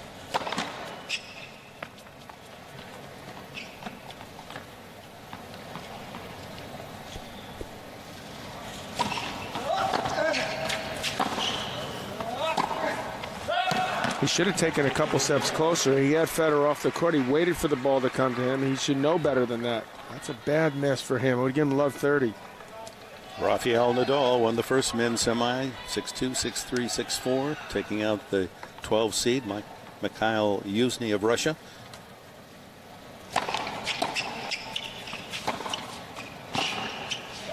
Nadal signing his ticket for the championship final tomorrow afternoon here on CBS, right after the NFL action. Federer won the first major of the year in Australia. And Rafa Nadal took the next two, the French and Wimbledon. So Nadal tomorrow goes for his third. Federer trying to get to a spot where he can go for his sixth and second major of the year.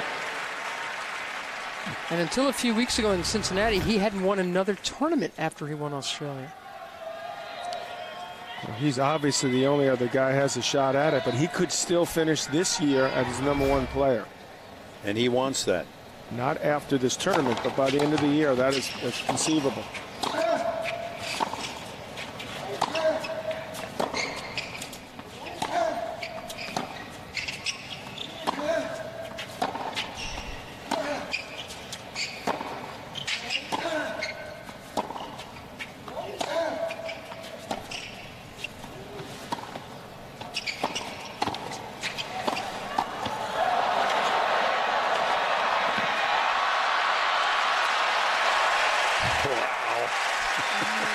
You're seeing Roger Federer just flicking that wrist, trying to outfox Djokovic, who stood strong there at net. He almost got himself in trouble with that overhead, a little casual. But here's a big, big chance for Djokovic. Break point. But that addresses your point, John McEnroe. Djokovic coming to the net. He plays well there. Yeah, absolutely. And he scores there for a break point.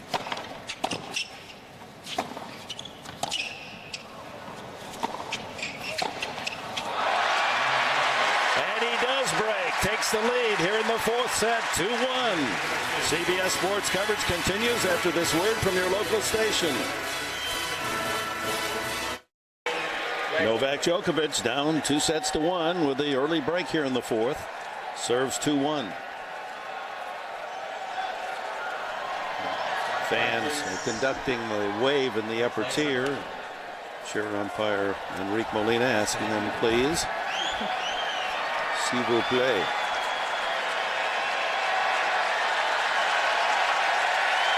It fascinates me why fans find this so entertaining. Well, it energizes them. At the Chase Review, they love it. This is going to help the players energize.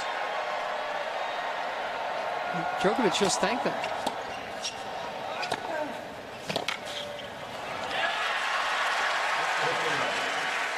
I mean, he should be strutting his stuff. He's looking a lot better than he was just a few minutes ago. As he tries to extend this to a fifth set, which would be perfectly okay with Rafa Nadal.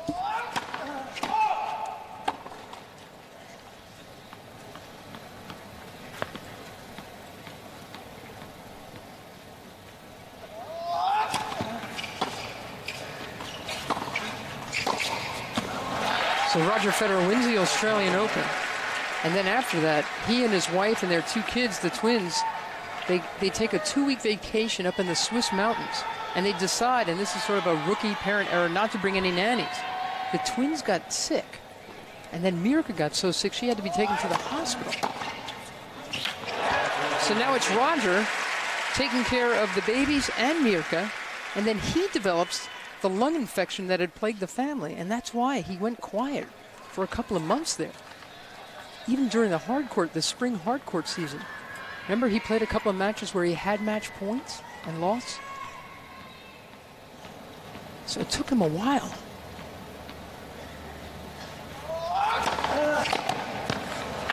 And the thing about Federer is, once he's fit, physically fit, he gets mentally fit, he gets emotionally fit, he believes in himself. But when he's got any kind of injury or a plaguing illness, remember he suffered from mono a couple of years ago, and he doubts himself a little bit, doesn't make the same kind of decisions, doesn't move the same way.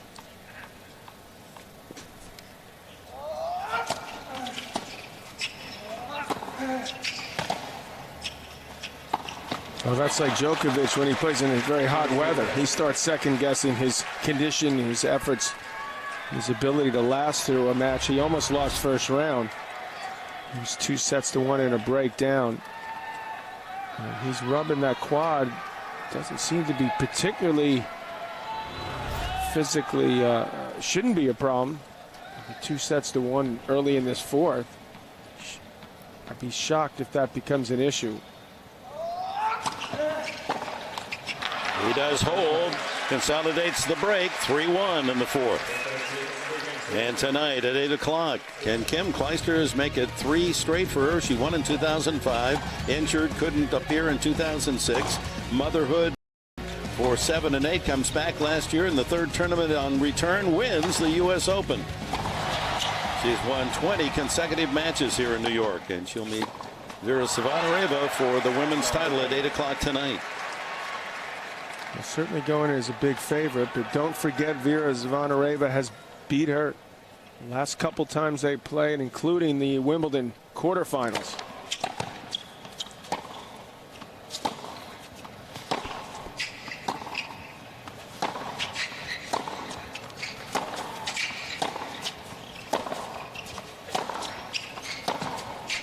Starting to look like the second set here. Crisp exchange, but it's Djokovic that comes away with a love 30 lead.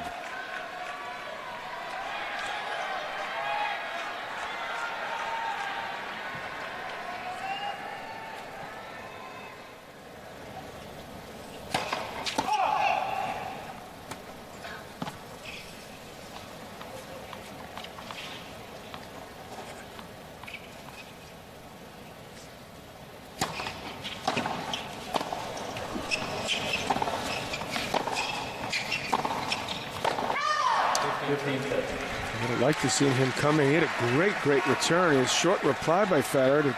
He's at love 30. He's a break up. Come in on that ball. I think when he backpedals, that sends a message to Federer, positive one.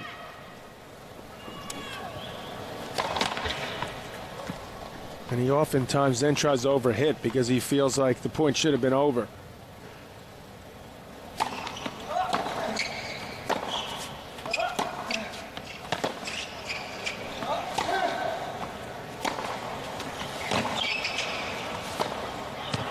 He misses, and here's 2 more break points for Djokovic to take a double break lead again, as he did in that second set. And there's that speed and defense of Djokovic causing problems for Roger Federer. Papa. Federer never calm in the friend's box.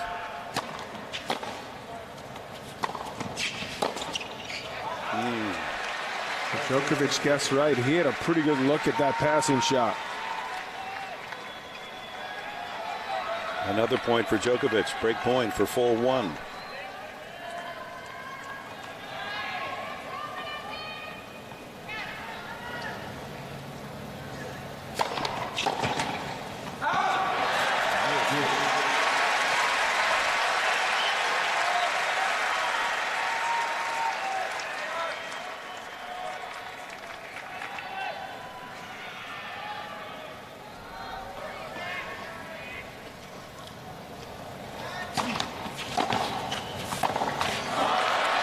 Not easy to, even if you're Roger Federer, to try to hit that big a shot from that position. That's a good return.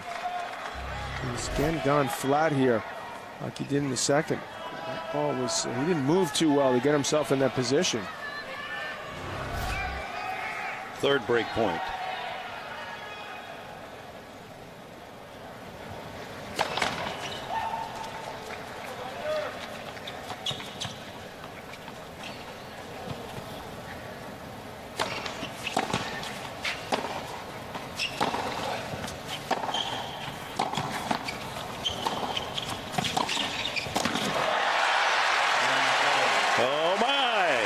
He's down 2-1, but he's up a double break here in the fourth at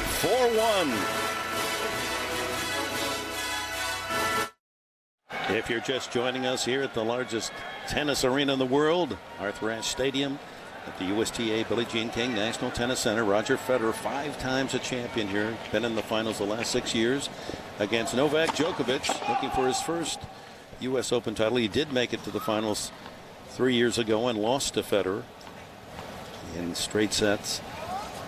Djokovic with a double break lead in the 4th set, trailing 2-1. You look at Federer's success at the net or failure to succeed in the 2nd and 4th sets. That's pretty telling, isn't it? Well, this is a moment for him to decide how much effort he wants to put in trying to come back here in this 4th set, down 2 breaks.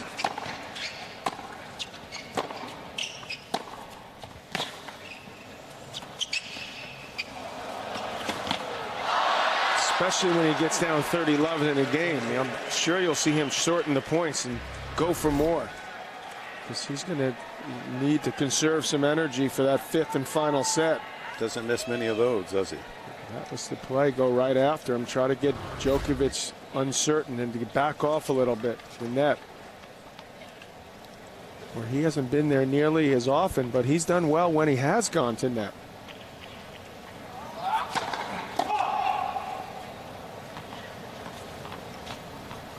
Djokovic won major title 2 years ago, Australia. Federer 16, the all-time record. I love what the great Tony Trabert, who arrived here today, he'll be around for the Court of Champions celebration tonight. I love what he used to say about that. He said, I don't understand people who give away sets once they're down. He said, I've been up 2 breaks and lost a set. I've been down 2 breaks and lost a set. Why don't you just keep playing every point? I love that attitude.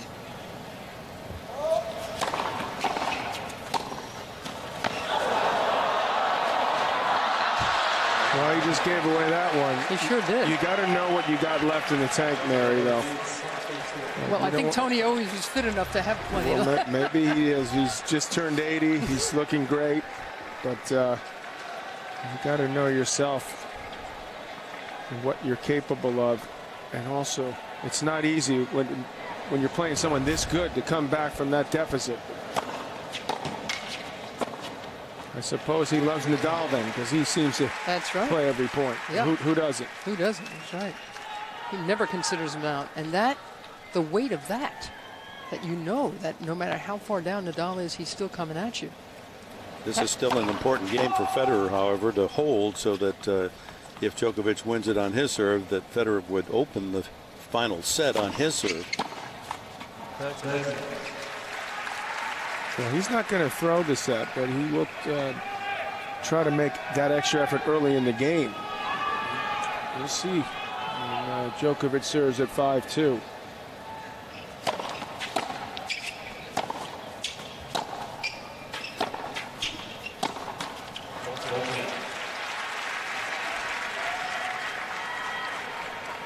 Both men acting as though they're ready to go to the final set.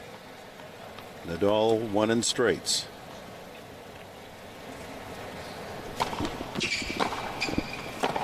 That is exactly what they're thinking right now. The realization that it is very, very likely. They've got to get it all going. Djokovic trying to keep it going. He was unable to do that after blowing through Federer in the 2nd. Now when we come back, it'll be Djokovic serving for a final set. Djokovic at 5-2, serving for the final set.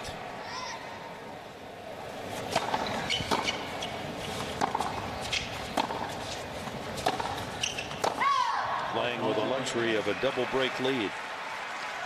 Okay, now you're saying Federer wants to lose this game so he can start serving in the 5th? Now, what are you saying? Djokovic is going to throw it? So Djokovic, Federer. So he Give can me try Nadal. to break. Give me Rafa Nadal. That's a gutsy call.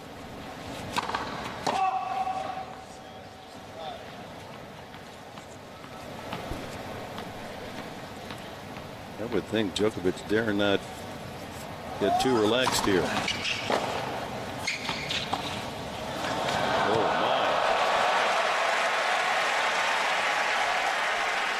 He's always loved that shot.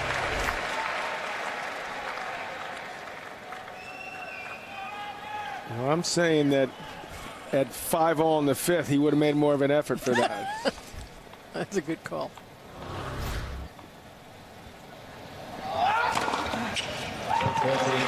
Rare ace, number 3 for Djokovic in the entire match.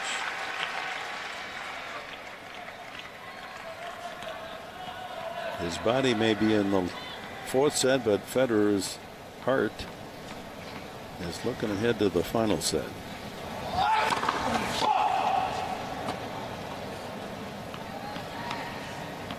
And his mind, you can almost feel him thinking about what's ahead.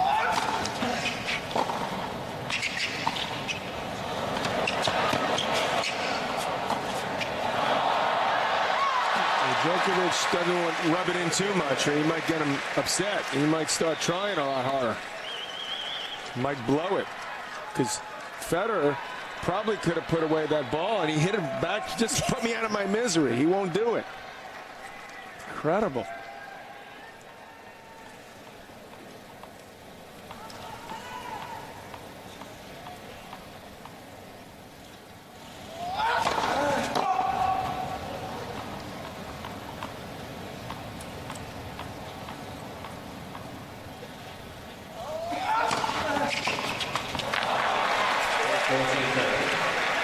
And set point. I've played a couple matches, Marion. So that's the right play, what Roger just did? Well, actually, I'm not going to say it's the wrong play. Okay. And also, he may end up trying that play a lot more seriously in the fifth set, chipping and coming in.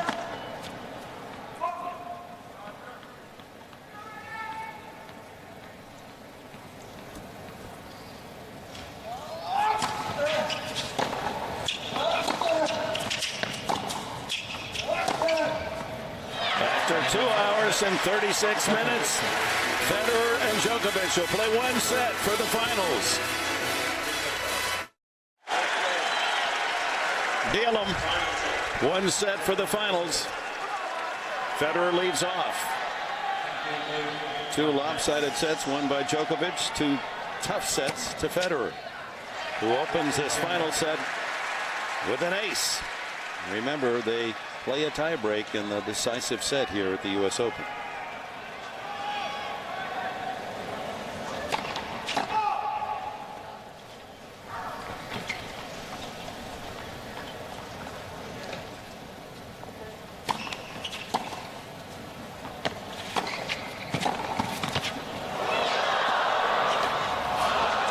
Well, let's give a round of applause for that. They did play a fifth set breaker, considering one of these two is going to have to come back tomorrow against the fittest man on the tennis tour in Rafa Nadal, who left the court about 3 hours ago after disposing of Mikhail Yuzny in straight sets. And said his preparation for the final is just about perfect. Federer's 5th double fault.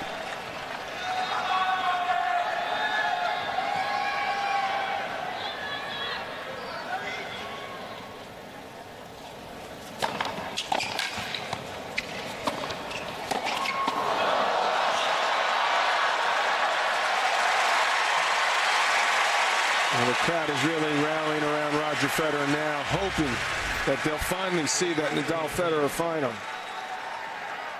Djokovic, a worthy opponent, no doubt, but enough's enough, said the fans. Make or break time for Federer.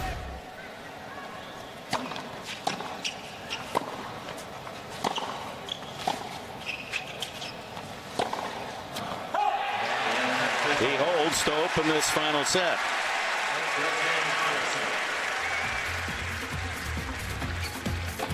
First set was Federer. He was looking pretty good, especially towards the final stages of that first set, but he was flat in the second.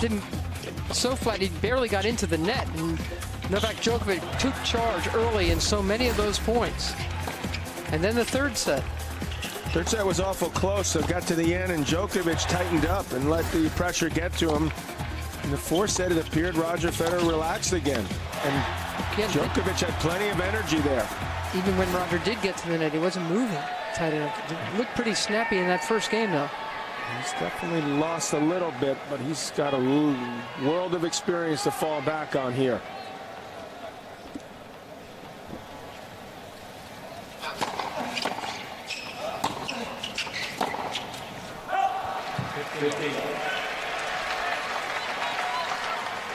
A year ago in the finals, Federer had a 2-1 lead in sets, and Juan Martín Del Potro won the fourth set tiebreak and then took the championship with a 6-2 fifth set.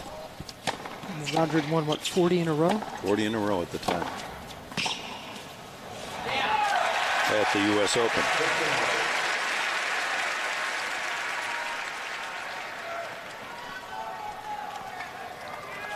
Won the Australian Open this year, lost in the quarters of the French in Wimbledon. Here we are, final set of the semis at the U.S.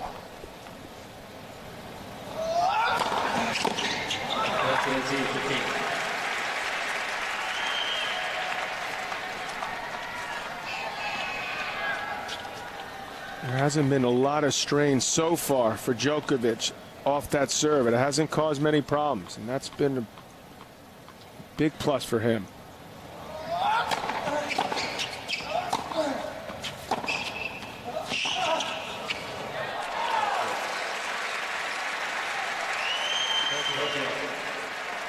Djokovic was there and had that one lined up.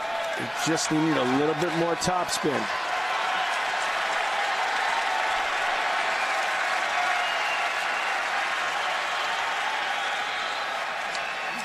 This unnerved Djokovic in the third set when the crowd really started getting into it. Let's see what happens here.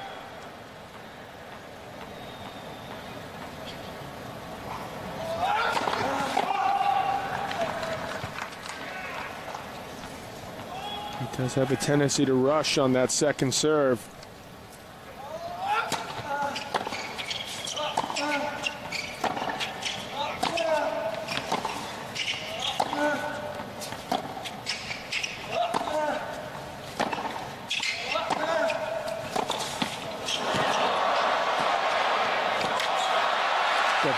The line has really worked for him in this match. Novak Djokovic to open the court up. And once that ball clipped the tape, Djokovic had plenty of time to put a hurting on that ball.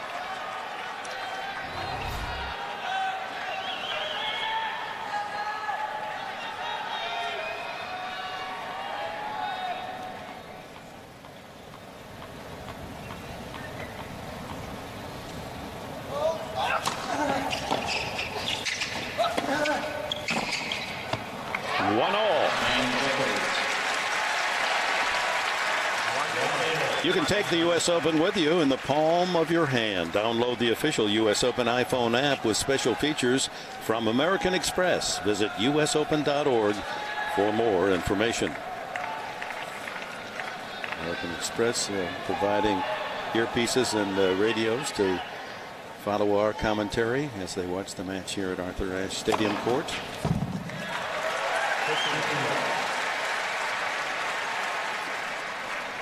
Number 11 for Federer.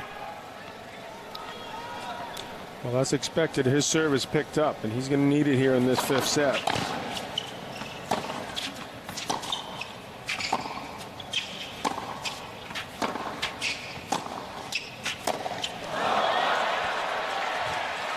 He's chose to try to hit over that backhand for the most part. He's made a lot of mistakes doing so.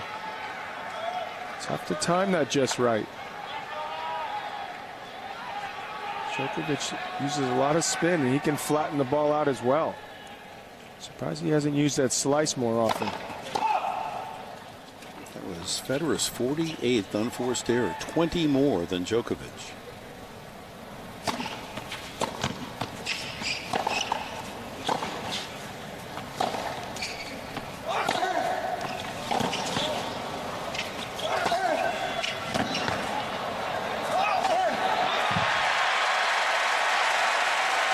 He's getting pushed around more often than he'd like today. You cannot give Djokovic this type of time on that forehand.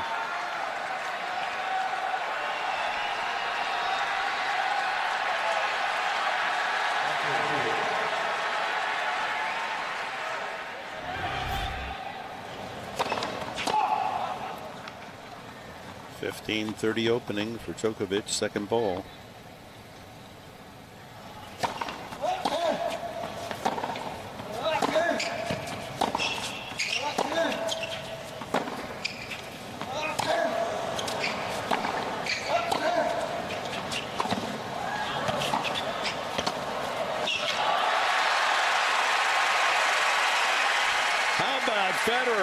drills out the forehand slice. It looked like he was going to hit the drop shot here. And then he decides to just hit an approach. And it looked to me like Djokovic had changed his grip. So when he moved forward, he could get under it. So then he had to chip his forehand. It appeared he would have time to really go after that. Certainly surprised him. He's really opened the toolbox today, Federer. A point now for 2-1. Definitely let Roger Federer off the hook there. Second serve, he's been doing such a good job, just tightened up.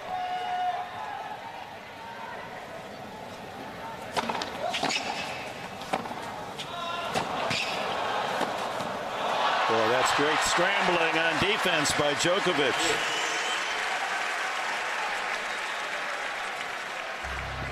Definitely was great scrambling. Roger tried to hit too big a shot here when it came back.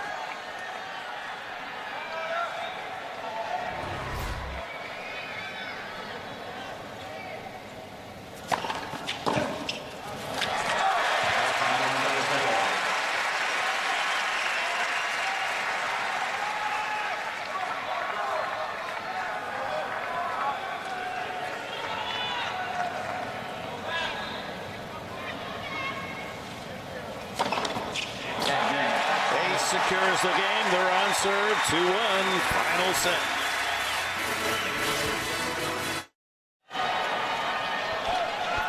Djokovic serving second in this final set. Always working from behind. 1-2.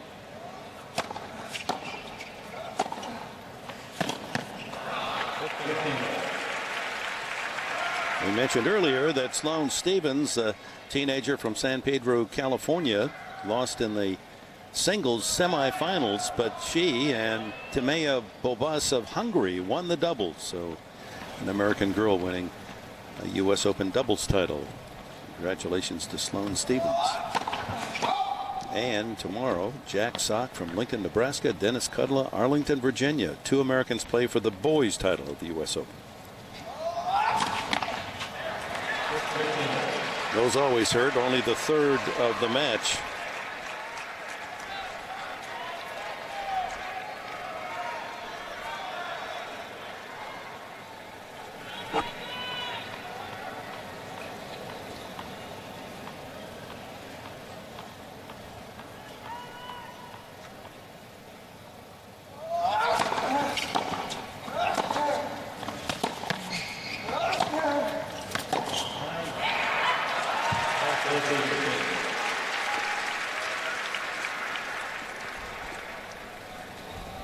Easier said than done for Federer, but he doesn't want to be stuck that far back, 8 feet or so behind the baseline. He's not often. It's uncommon to see him with more unforced errors than winners, but that's the case today. 48 errors, 40 winners.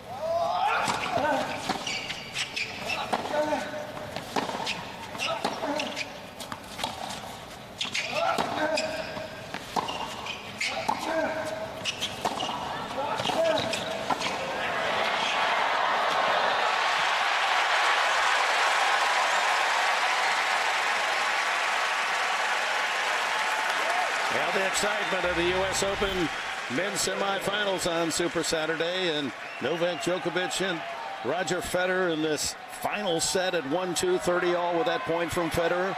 The sellout of 23,000 plus at Arthur Ashe Stadium Court. Watching the number 2 and number 3 seeds and a battle deep into this semifinal with the winner to meet Rafael Nadal in the men's championship tomorrow. Nadal still hasn't dropped a set. How much fresher is he going to be? 4 aces for Djokovic, 3 double faults. But he served better than the 4 aces might indicate.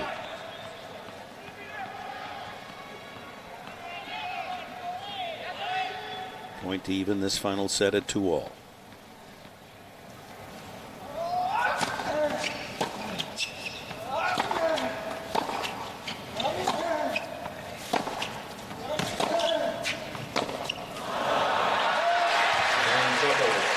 2-2 in the final set. Earlier today, Rafael Nadal, who has never made it to the U.S. Open final, here's match point against Mikhail Yuzny, and the expression tells the story. He has a chance to complete a career Grand Slam. He's in the finals tomorrow.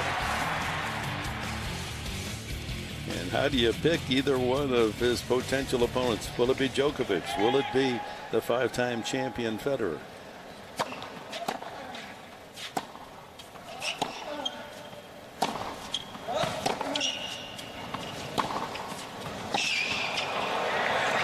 One thing you know for sure, he's loving every minute of this as they battle it out, take it out of each other.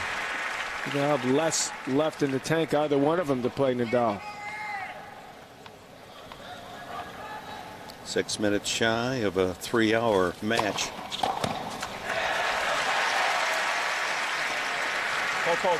Late call out there. You see these two young ladies up in a couple hours. 8 o'clock Eastern time, 5 for you in the West.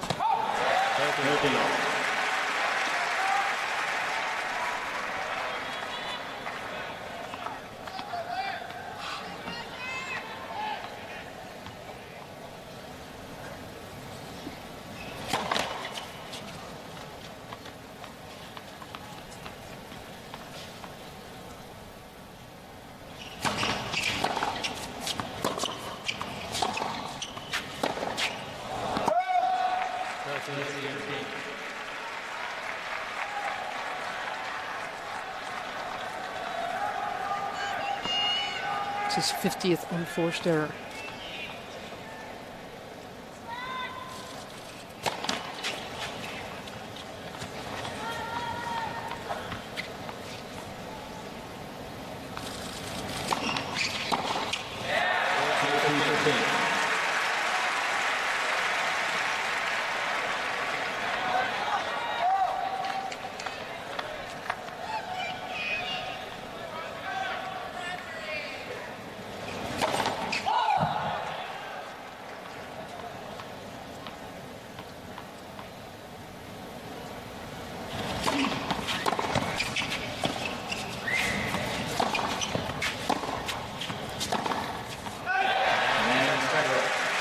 They motor along on serve, final set. Looking ahead to tomorrow afternoon's men's final, Federer 7-14 against Nadal, most of those on clay. Djokovic also 7-14, but he's won the last 3 meetings against the left-handed Spaniard. He serves 2-3, final set.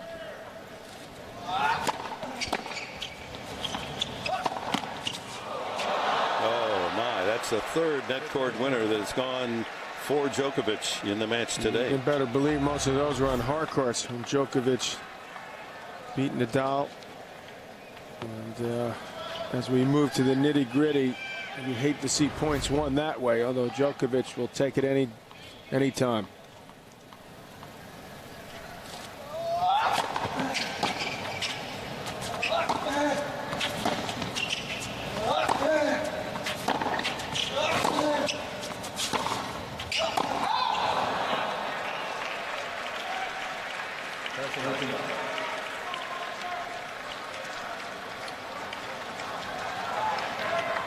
You just walked into the stadium and you check Roger Federer. You could never tell whether he's winning or losing.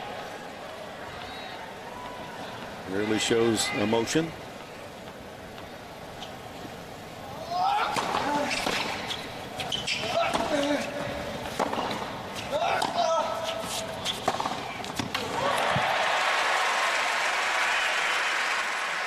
But the key for him, obviously, is to get some depth on that backhand. This shot right here, you see Djokovic pulling up, and once that ball comes in short, then he can really attack it. We've reached the 3-hour mark, 7 minutes after 6 here in New York. This tense battle into the final set, 2-3, 30-15.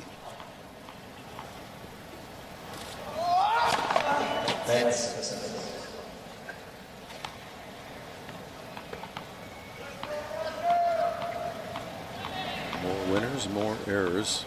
Federer's side. It's been a frustrating day for Federer off the return. He's not quite sure about what to do with that second serve ball. He's often gotten too tentative, out of position.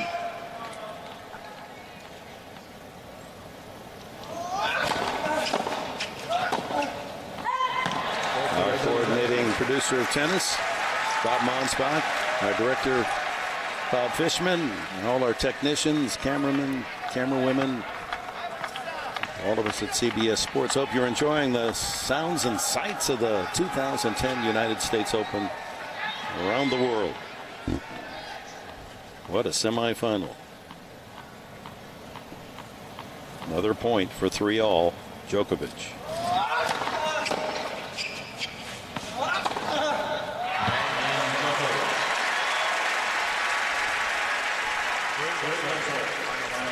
No break points in this final set. Papa Djokovic and Mom. I guess it's pretty easy to identify Dad. That face of his son plastered on his shirt.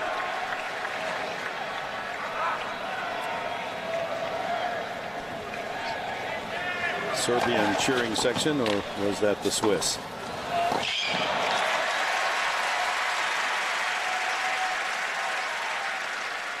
We do know he's immensely popular. Federer around the world, everywhere outside Belgrade, he'll usually have the fan support on his side.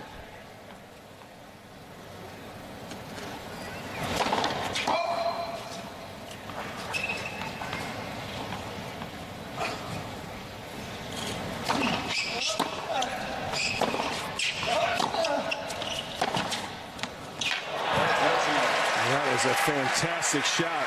Djokovic's movement is really what's kept him in the match. It's been unbelievably good. That has forced Federer to really go for it. He clipped the line there.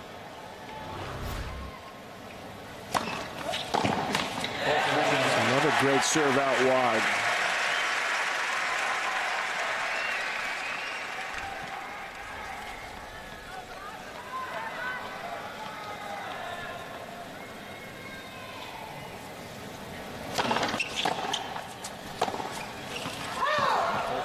Remember, there is a tiebreaker here in this fifth set at the Open, the only major, so this match will be decided in the next 30 minutes.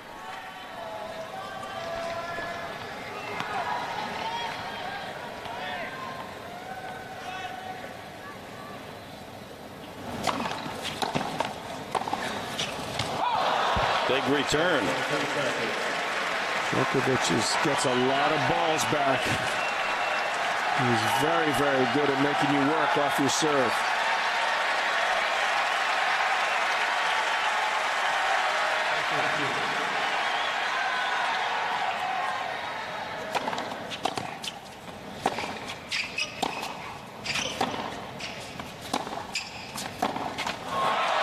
And just like that, looked easy. 40-11, it's back to deuce.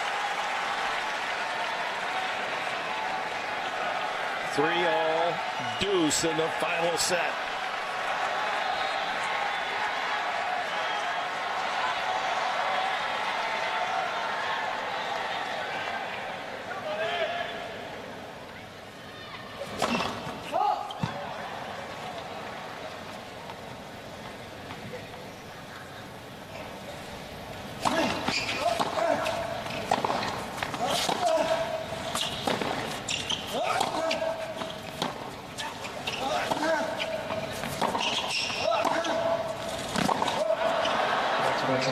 And that ball hit the line. It was called out. Enrique Molina overruled. That was on the line. Replay the point. Roger knew it. He's not even getting a chase review. That's too bad for both guys. I don't know who they're booing. Well, let's check it out on chase review. The ball definitely on the line.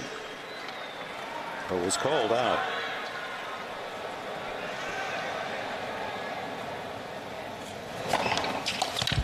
That is why they have the umpire make the call, so that the player doesn't have to stop the point when it's not over and risk losing it. And that's frustrating for Djokovic because he was in the Had gotten well into that point, and if anything, had the edge.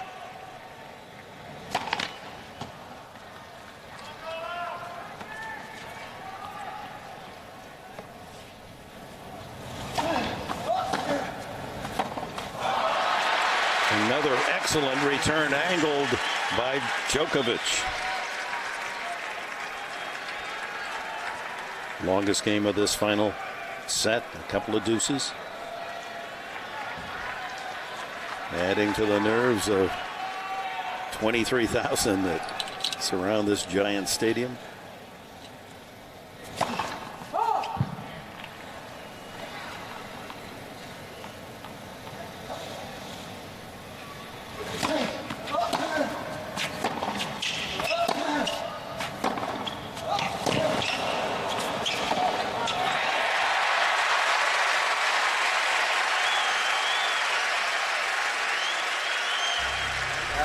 Well, that backhand was one of the best, if not the best, he's hit today. Boy, did he need that there to open things up.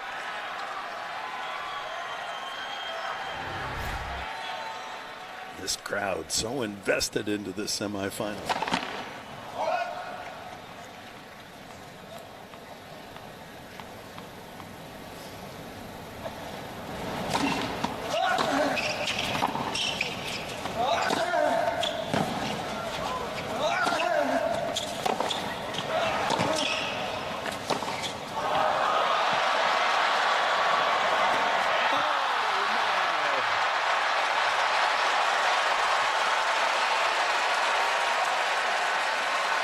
What a get by Djokovic to keep the point alive and eventually win the point. Look where he is. Doesn't get any better than that.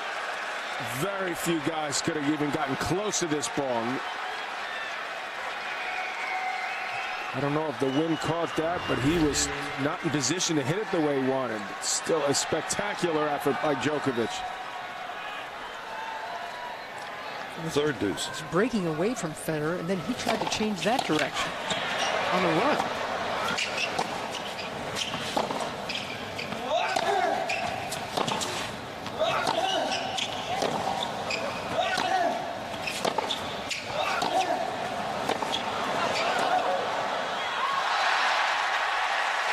Battle of forehands.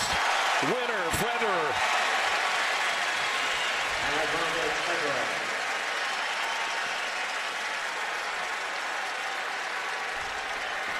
You gotta love it now. Wow. The intensity is so high. It's like ping pong we're watching there with those forehands.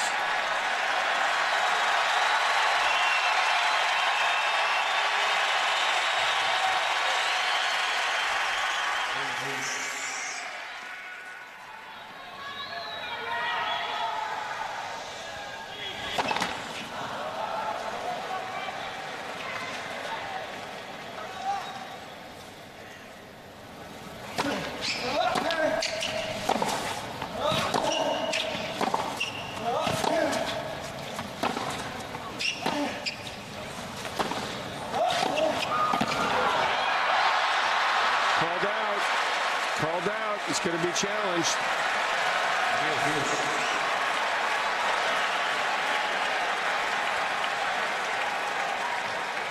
Stabbing at that volley, and it floated to the baseline and called out by umpire Molina.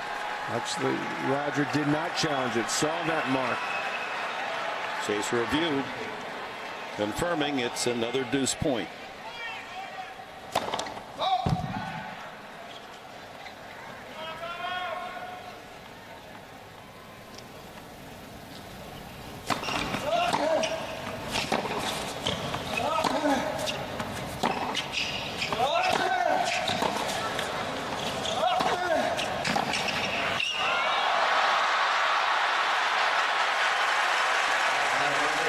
Another world-class point. Federer again with a game point. I mean, he's pouring it on right now, Djokovic. This is an extremely difficult shot to come up with, Federer. Fantastic shot.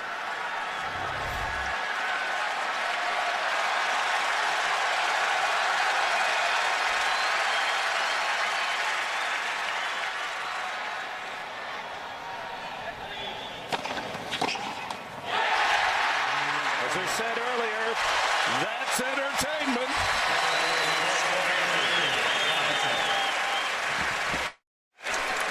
Well, this semifinal living up to the billing of our Super Saturday. Djokovic and Federer. Federer fighting to hold his serve.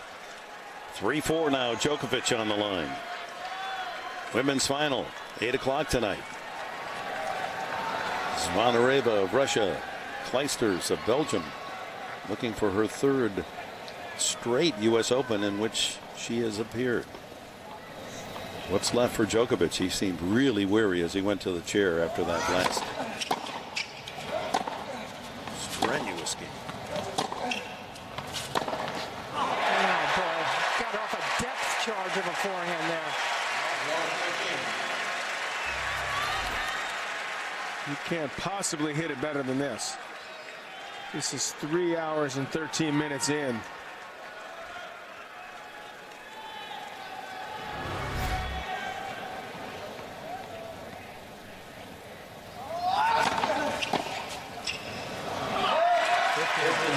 Continues to serve very solidly, Novak Djokovic.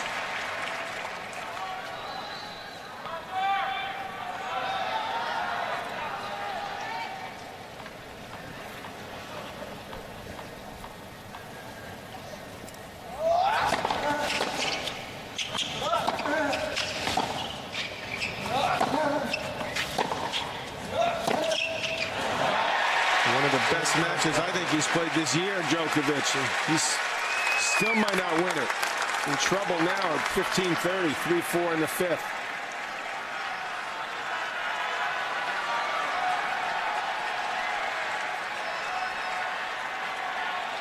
Djokovic grabbing air. Federer barely perspiring.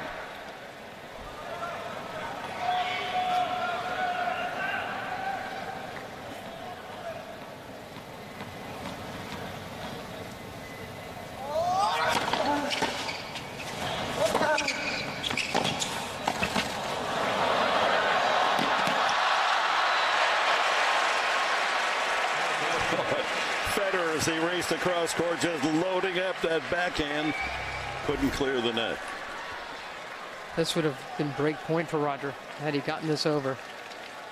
Djokovic just stabbed at it. He tried to go around the net post, it appeared. It doesn't happen very often. That's a big, big point for him to win.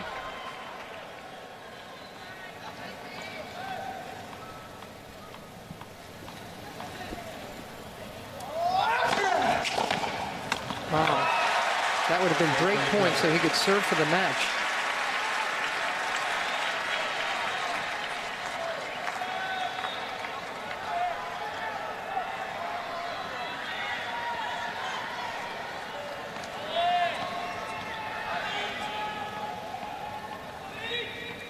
Point for 4-all.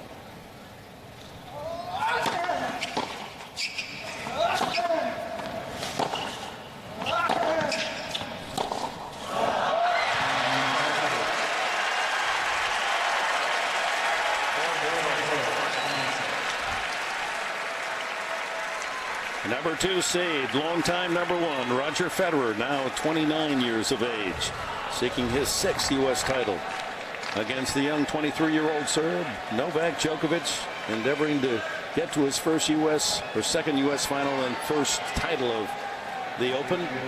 There are 4-all in the final set. Winner to meet Rafael Nadal tomorrow afternoon.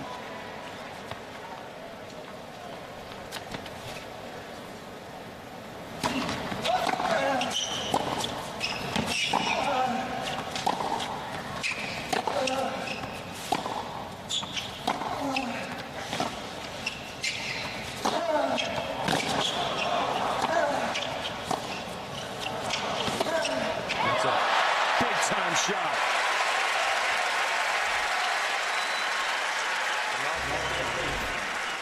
And he is hitting the ball so well off the ground, and he really got under that and went after it confidently.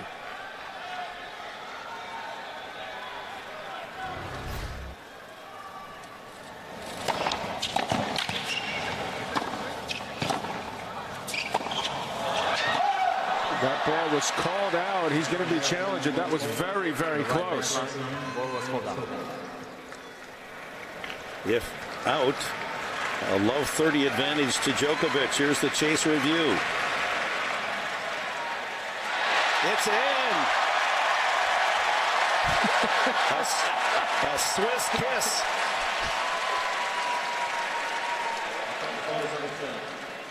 Replay the point. Love 15.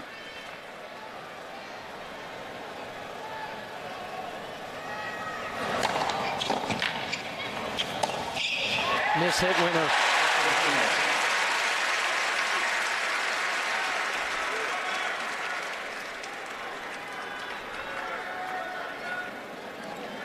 Nadal, in winning in straight sets, at work for 2 hours and 13 minutes. These men have gone 317. It's not just how long they've been out there, it's the mental strain they've been under, too.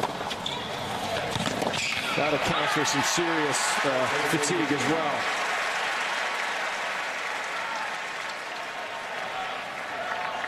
Djokovic coming up a little limp on that ankle. We didn't see if he landed on something.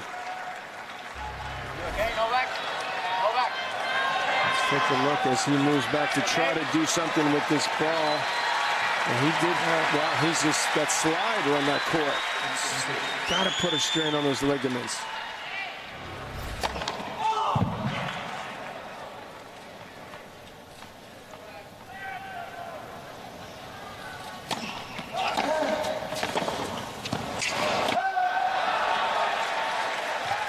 Three hours and 18 minutes in this semifinal match. 2 sets all, 4 all, 30 all. Down to the precious points, with the winner going on to the finals and a chance at the U.S. Open title.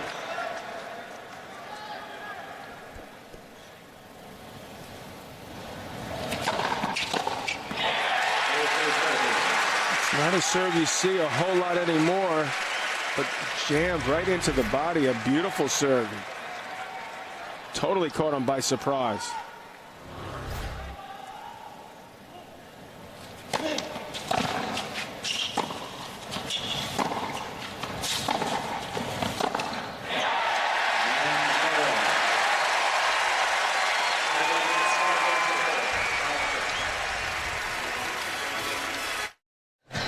As you look out over the skyline of Manhattan, one wonders if the weathermen who are predicting we could have showers tomorrow have something in store. There's been just a few drops of rain. That was in the first week. It's been a very dry and hot and then windy fortnight of tennis in this U.S. Open. Rafael Nadal, he's secure. He has his spot in the final. Roger Federer is 4 points away from joining him, but Novak Djokovic has battled the number 2 seed Federer toe-to-toe throughout this thrilling 5-setter. And now it's Djokovic trying to stay in it. 4-5.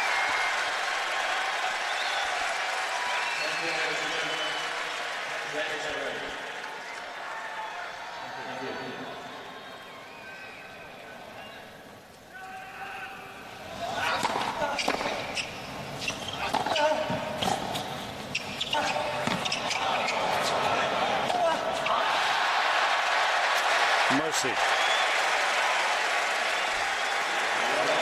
Those shots get a whole lot tougher at this point in the match. That ball should have been put away, and he had a lot of time to think about that second overhead.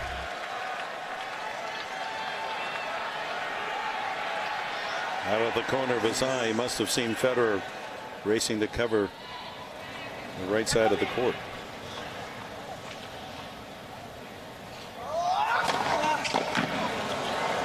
He really laid into that. That's his biggest serve he's hit all match. Beautiful serve.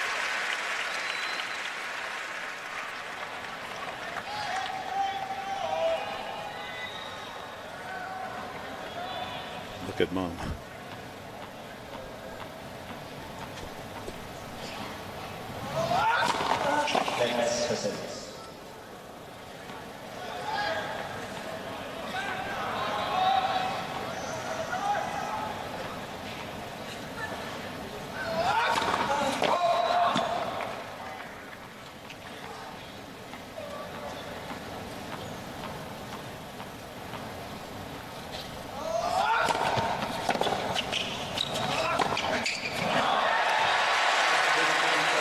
2 unforced errors, 2 tight shots that put him 2 points from defeat.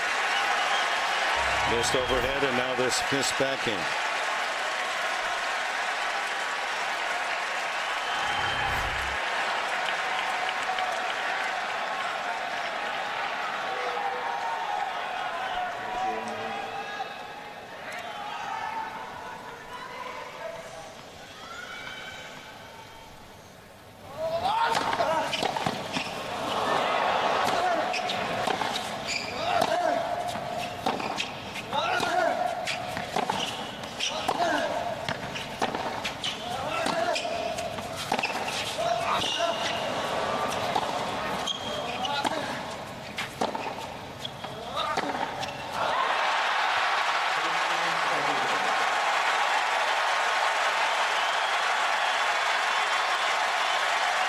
Third error gives Federer 2 match points.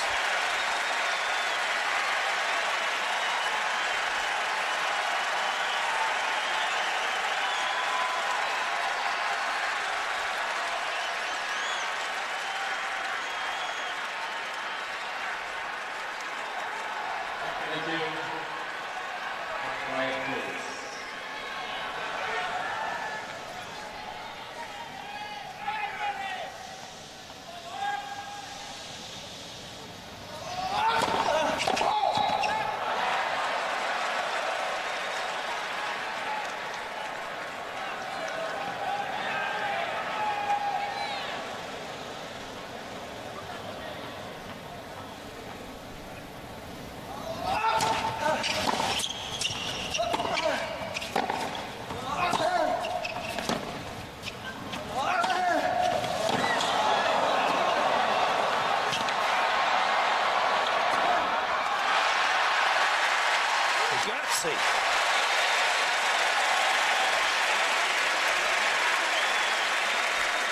Incredible effort by Federer to hang in there.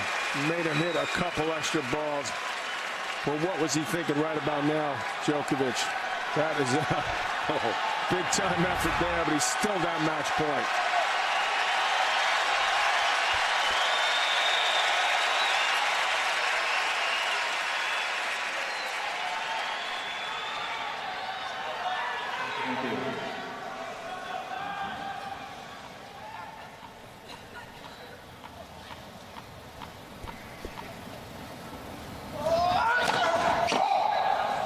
Doesn't want to have to hit another second serve.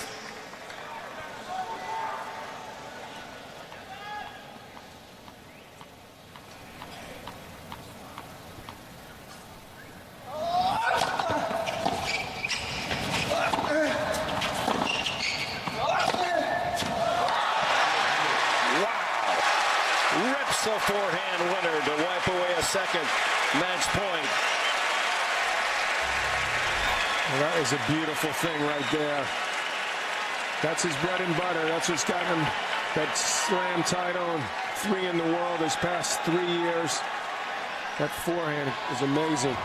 But after a couple 3 unforced errors in this game, to rip one at the line on match point.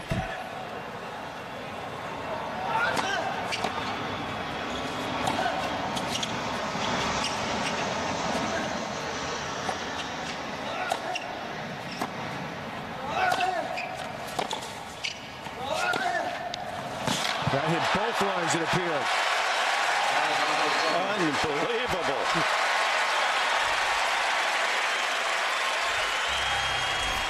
And even the crowd now giving Djokovic his due. Another incredible shot. And a hard-earned game point for 5-0.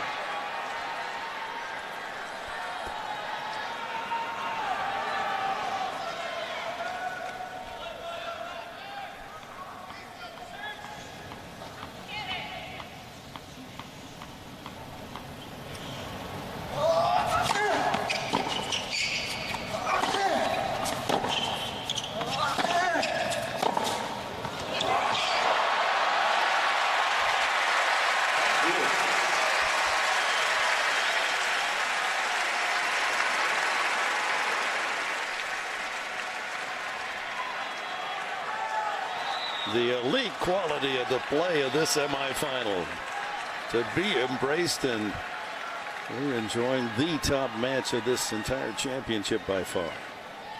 There's so much at stake.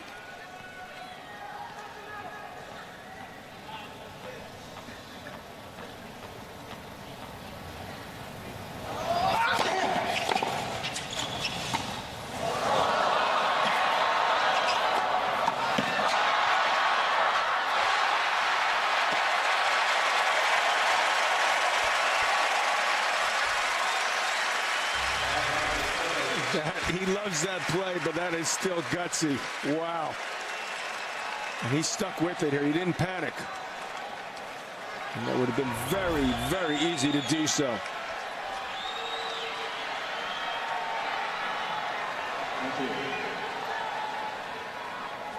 Another point for 5-all.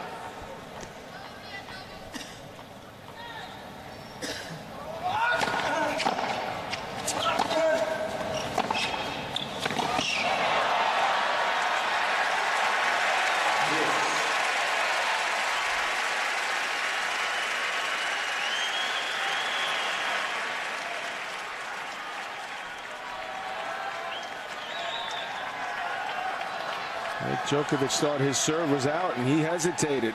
And the next thing you knew, he was in serious trouble in that point. Third deuce.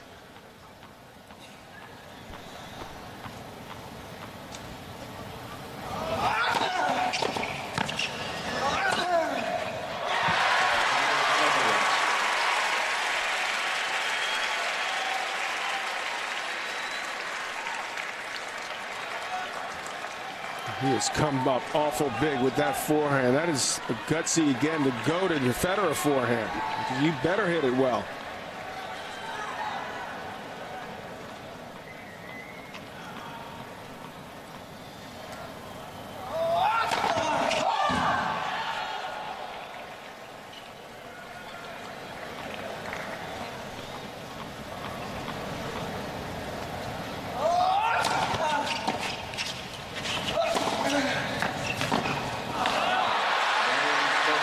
After 3.5 hours, we rock on 5-all in the final set. Djokovic digging out of 2 match points against. Here's the first.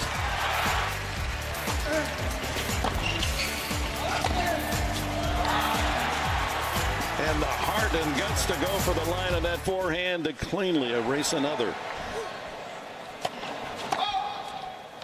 I love my job.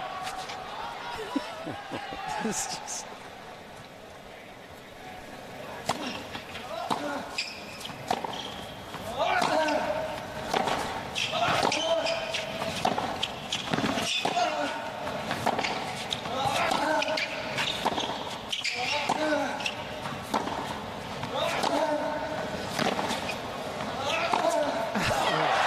He is taking go big or go home to a whole different level here.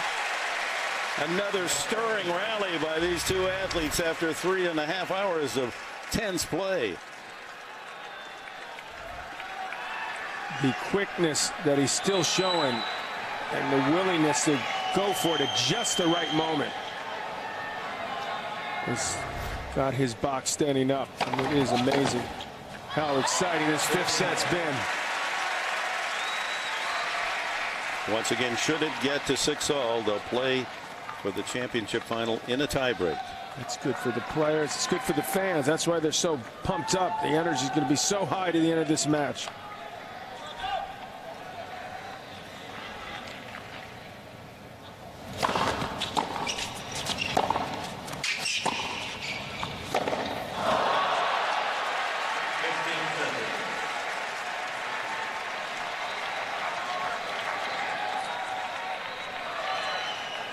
The only men's semifinal to go to a tiebreak 30 years ago.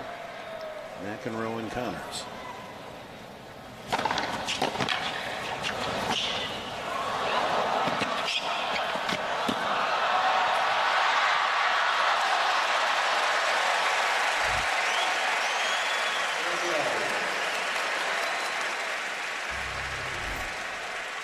But Djokovic used that drop shot the last game, and look at this. Not only does he hit the drop shot, but he comes in behind it and barely gets that racket on it. And Djokovic did not miss that shot by much. What's next?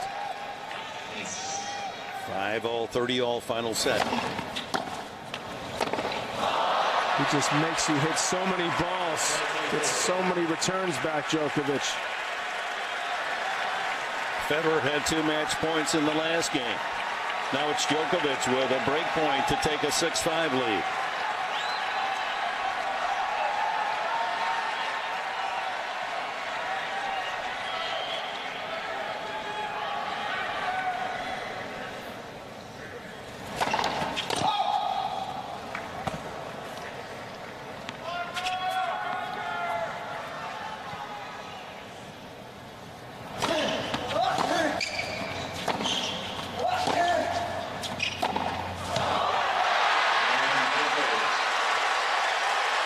Djokovic has his head in front.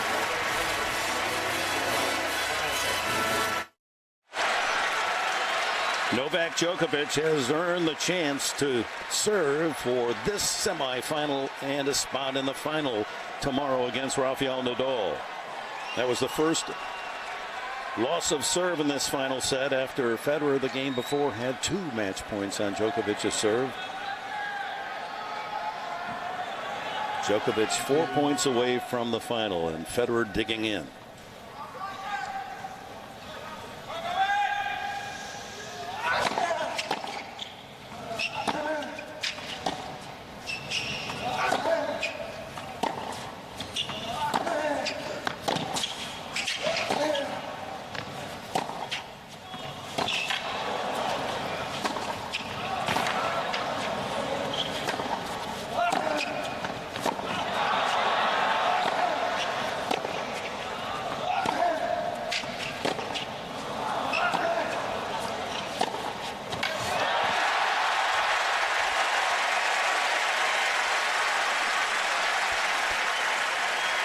Now Djokovic is breathing hard. He played some incredible defense to hang in there.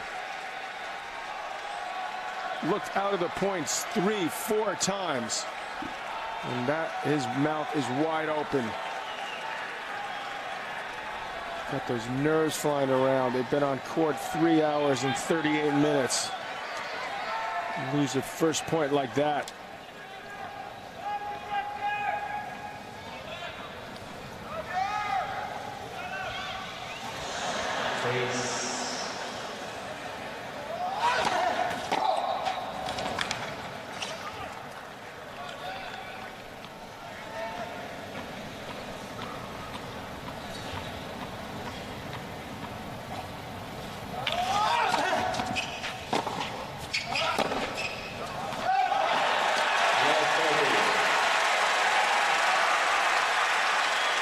He's still looking a little winded there.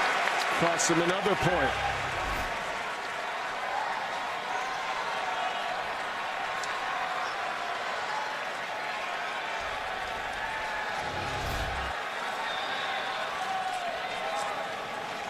Federer looking to get into the tiebreak to decide this semifinal. 2 points away.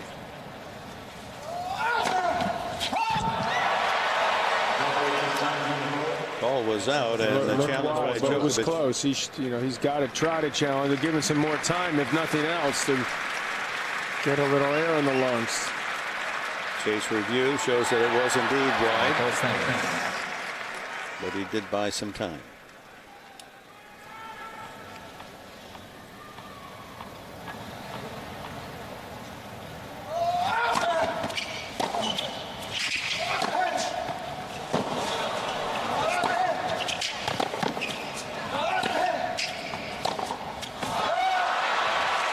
I'm surprised that Roger continues to stand so far back on that second serve. He lets Djokovic take charge of too many points. He's covering a lot of ground out there. He's got to be feeling it too, Federer. He's also got to be remembering that a couple of times this year he had match points and lost the match to Berdych on a hard court in Miami, to Ljubicic on a hard court in Indian Wells.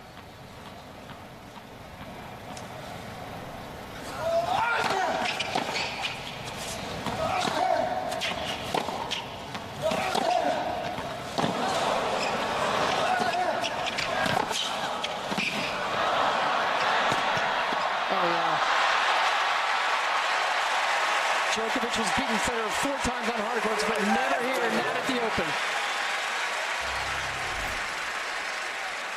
Federer had this point won. He did a good job making Djokovic hit a pretty tough volley, and right there, he had the line. It was said, please hit it there, and he hit it back to Djokovic.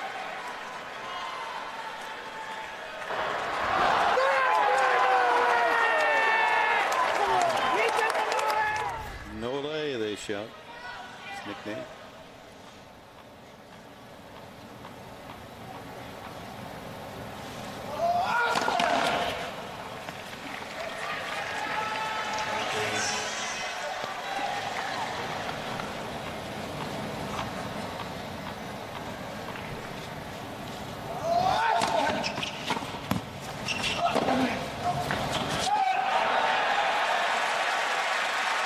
Just wide. Break point, Federer.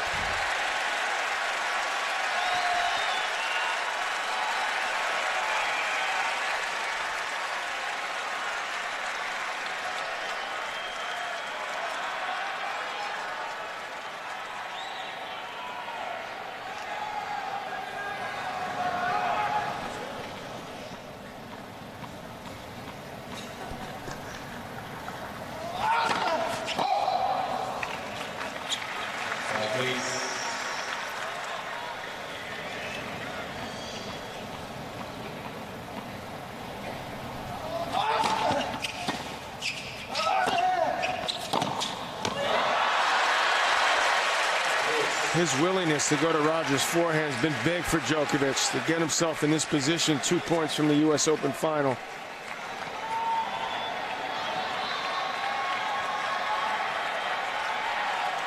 For the most part, he's handled that slice backhand, the short one, pretty well. He choked on that 30-all point. He's probably going to see it again.